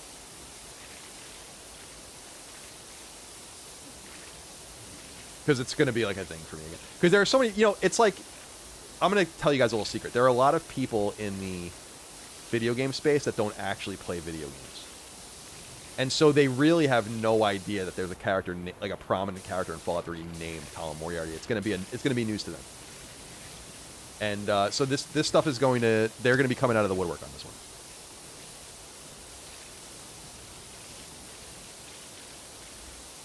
They'll probably change his name or something. All right, let's see. Robert Butler says you should play through COD campaigns on stream, not every stream. I've been wanting to play them for a while. If you did, I'd bite the bullet. It's not a bad idea. I was thinking about, because Black Ops 1 and 2 are on sale right now, or they were launched on sale. They're half off. It might just be worth it to go and buy them and store them away. But again, I was saying earlier, I don't like doing that unless I really know I'm going to buy a game. But then, inevitably, I'm going to want to go play them, and they're going to be fucking $40 each, and I'm going to kill someone. Because that's the thing, is like, when a game, with rare exception, I had to do this with Kingdom Hearts, unfortunately, but like when a game's been discounted, then you go to buy it later, and then it's back to its normal price. So it's like, just on principle, I'm not buying this. It's not always a possibility to kind of play your cards like that, but that's the way I feel. God damn it. It's real to me, damn it.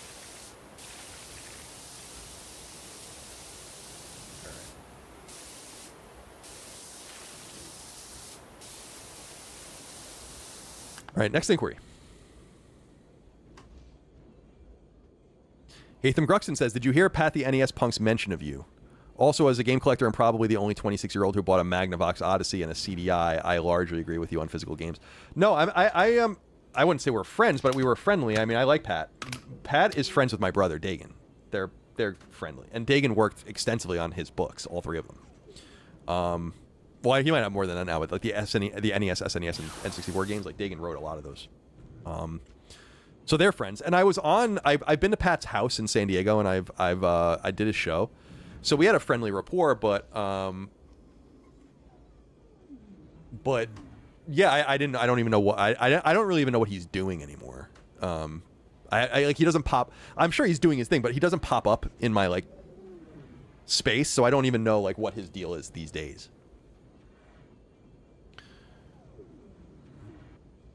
Smalls wrote, have you ever had any interaction with Josh Sawyer? Watched the Duke interview and he seems super smart. I haven't personally. I did invite him through Microsoft PR when I played Pentiment, which he directed. I reached out to Sony or to Microsoft and I was like, hey man, this game is fucking dope. Like I know he's kind of over probably the PR cycle, but it's available to a whole new group of people and I wonder if he'd want to talk about it, but they said no. And I don't know if it's because like he doesn't want to talk to me, because I thought he would be more accessible because he came on my network. So I don't want to take it too personally. But I really wanted to talk to him about it because I just think Pentiment is such an extraordinary game. And just highly recommend it. It's the best thing Microsoft's released on PlayStation so far, in my opinion. Maybe not, well, yeah, I would say it's even better than the third Doom game, which I also loved. It's certainly better than Indiana Jones. It's certainly better than Deathloop. It's certainly better than Starfield and all that other fucking nonsense. God, Starfield fucking sucks. Sorry, I had to say it. Bad game. Sorry, Mike, if you're out there. All right, let's see. Mason Edmonds says, curious of your opinion on media outlets losing credibility over time. I remember key moments when I lost trust in IGN, GameSpot, etc. What about you? I understand why people don't trust these outlets. I understood that even when I worked at an outlet like that. It seems too conspiratorial to a lot of people. They don't and I think a lot of it is, like we talked about recently, the Kane and Lynch situation at GameSpot. Like there's all sorts of weird, shady shit always going on. So I understand why people don't trust it. All I can say is that in my own experience in the games industry and like my own experience in media, which was extensive, I worked at IGN for 12 years, I never saw anything that I would consider truly untoward. I have mentioned that like some editors were doing some shady shit that like had nothing to do with the products themselves, but like just like, for instance, people selling their games back to GameSpot, or like there were people that would work third shift basically and go and like write Prima strategy guides under a pen name and shit. Like there were a lot of people that were doing that kind of shit. But as far as like being on the take, of being dishonest, of not saying what you meant and all the like, that's not, I can honestly say like I never encountered that. Like I never encountered someone saying like, I did have some things like where people didn't agree that my review read a certain way. I remember specifically like with the score, I remember reviewing Madden on this is an obscure thing. I don't know if you guys remember when Madden came to Vita, and it was the last year's version, including the last year's schedule. It was like the weirdest thing. Like, so it was being released for, let's say it was being released for the 2012 season, but it was literally based on the 2011 season that already happened. So you know when Madden comes out in August, it'll come out this August, and then it'll have the schedule as a standard for like the 26th season. This game was coming out in the 2012 season with the 2011 schedule that had already occurred. And I predicated a lot of my review on that. I'm like, this is the weirdest thing. What is that? Like, why? Like, it's not even, this is literally could just be patched. Like, it's not even a thing. Like, it's not even complicated. And I wanted to give it a much worse score. And the editor-in-chief at the time, Hillary, was like, it doesn't really read like that. It's too harsh of a score. Like, I had things like that, but that's an editor-in-chief kind of trying to reel you in a little bit and be like, let's match the feel of the vibe of it. Like, we can't overstate this as far as the quality of the game. That's about as much as I ever had anyone interfere with anything I did. And even then, they weren't asking me to change what I said. They were asking me to be like, well, let's like, this doesn't sound like the score. I told you guys when games would get 10s at IGN, they don't probably do this anymore because they give everything a 10. But like I only ever gave one game a 10. I reviewed hundreds of games. And I gave one game a 10, and I had to go justify it. I had to have meetings with people and explain the game and talk to them about that. Like, that was the rule. So there was more rigor than you might think. But I understand, like, being from the outside and also knowing how shady, like, other forms of media are. Like, look at the mainstream, political press and entertainment. Like, these guys are fucking corrupt, and these guys are people are fucking losers. You know, like, I don't blame people for looking at things and being like, yeah, this isn't on the up and up. I don't blame you for thinking that. No, it wasn't Uncharted 3 MTO. It was, I gave The Last of Us a 10. Greg gave Uncharted 3 a 10, and I was in those meetings with him, and I was actually the only other person that had played it at that time in the office, so I I backed him up, and I was like, yeah, it really is a 10. And I think Uncharted 3 is completely underrated. And that was one of my favorite anecdotes from the history of Naughty Dog when I wrote it, and I was talking to Amy and Justin, where they were like, we truly believe that if these games were simply released in the other order, so that 3 came out first and then 2 came out second, that people would have liked 3 more. In other words, it was the game, like, Among Thieves was the one that just broke everyone's brain, and they couldn't let it go. But if Drake's Deception actually came out first, that would have been the one that broke everyone's brains, and then they wouldn't have been able to let that one go. I love their candor on that, because I agree. I think 3 is excellent, and it's arguably the best Uncharted game in my opinion. But I digress. All right, let's see. Shruti wrote in and said, any chance of Mystic back on Sacred Plus for a State of PlayStation chat? Love those podcasts, and you two always have good chats. A lot to discuss with the future of PS. Yeah, I think that's entirely within the realm of possibility. I was I had a very extensive conversation with him via text just a week or so ago. I was saying it was like late at night, because he keeps late hours too. We were like two little girls talking to each other on Twitter or on text. It was funny. I love Mystic. I think he's a really nice person. I think he's a very knowledgeable person. He's a very decent person. He's a hardworking person. He's talented. So I'd love to have him back on the show. I think that would be a lot of fun, and I'm sure we can make that happen in the weeks to come.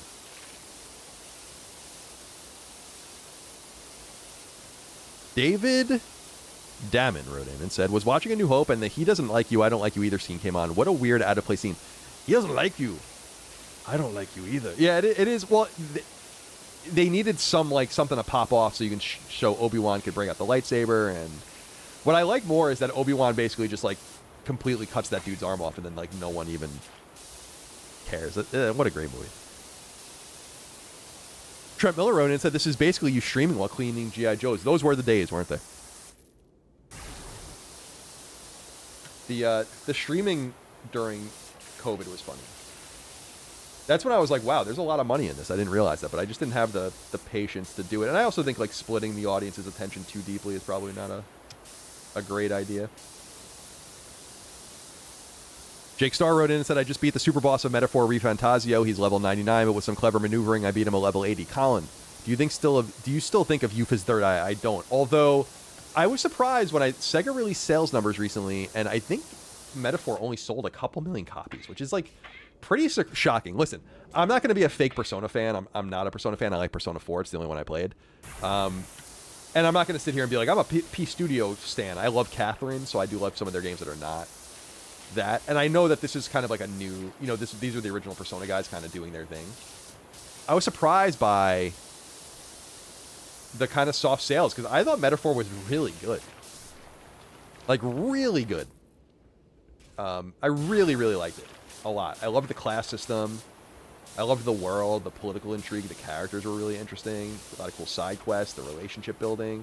A lot of the things that were, that are staples of Persona find their way into the game, and I thought it was really, really well done. I really, really liked it a lot.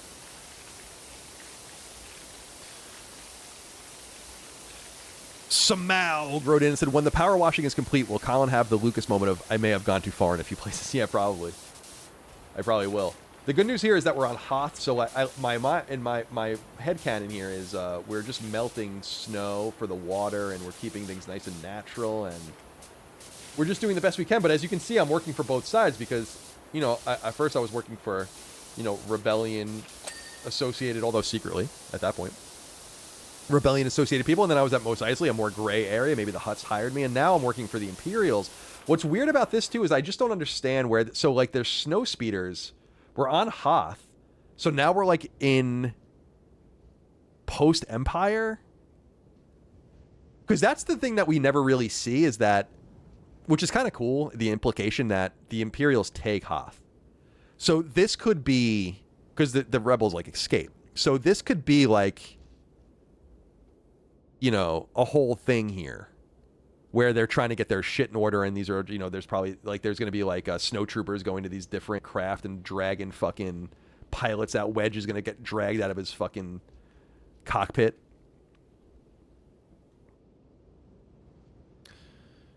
Nick Domi says, any memories from Sports Plus in Lake Grove? Did you ever go to Looney Tunes Music Store in West Babylon? Were you a Timeout or Galaxy Arcade guy?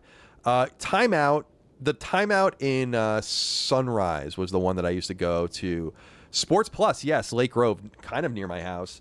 Yeah, I have some memories of going there. That and I was just talking about that place recently, actually. That and Spaceplex plus Splish Splash. Those were like the 3 kind of iconic Long Island places to go have fun as a kid. But I was looking up Sports Plus recently, and did they say that it closed?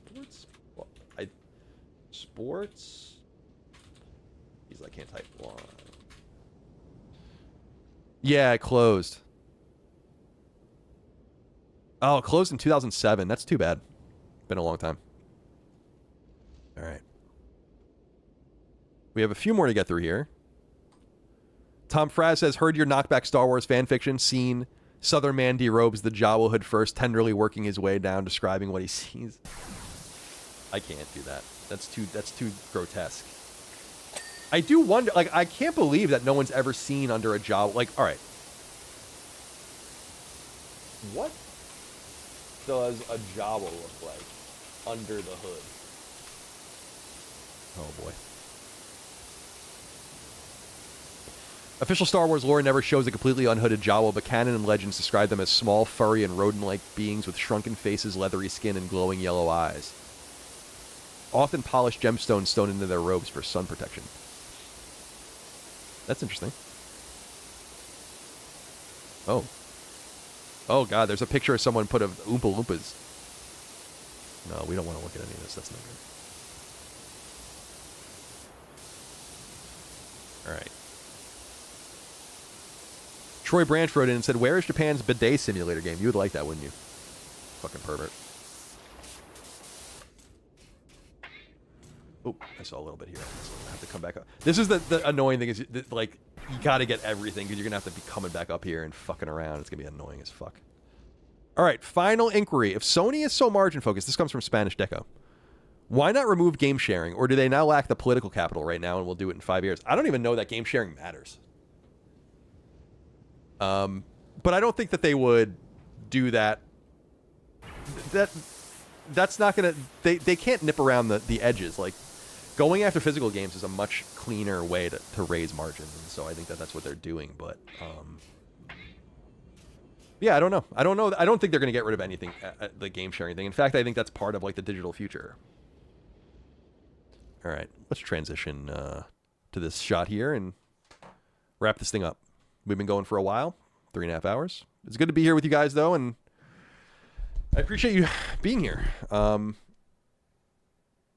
week of content coming up. Obviously, we'll have Sacred Plus and Sacred Symbols and all the rest coming up. I hope you guys are enjoying your summers, though. It's July 20th, so summer is kind of moving. And, before you know it, it'll be August, and then you'll be, like, in those, like, late stages. Like, I remember when I was in school, I almost start getting bored at this point. Or like, it's time to go. It's time to be done with this. But I'm not in school anymore. So the summer really means nothing at all. But yeah, I hope you guys have a great week. I hope you're well. Thank you so much for your love and kindness and being here with me. It was fun to talk to you guys and just stick around and hang out. Sorry to the couple people we had to mute, but you were being weird.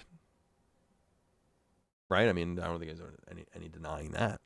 I'm going to go have a beer and a joint and float in the pool, maybe read a book. And then work out, and then yeah, back to it. But yeah, appreciate you guys. Hope you had a great time with me. Thank you for being here again, and I'll see you next time for more, and we'll see you on Sacred Symbols and all the rest. All right, that's it. Goodbye.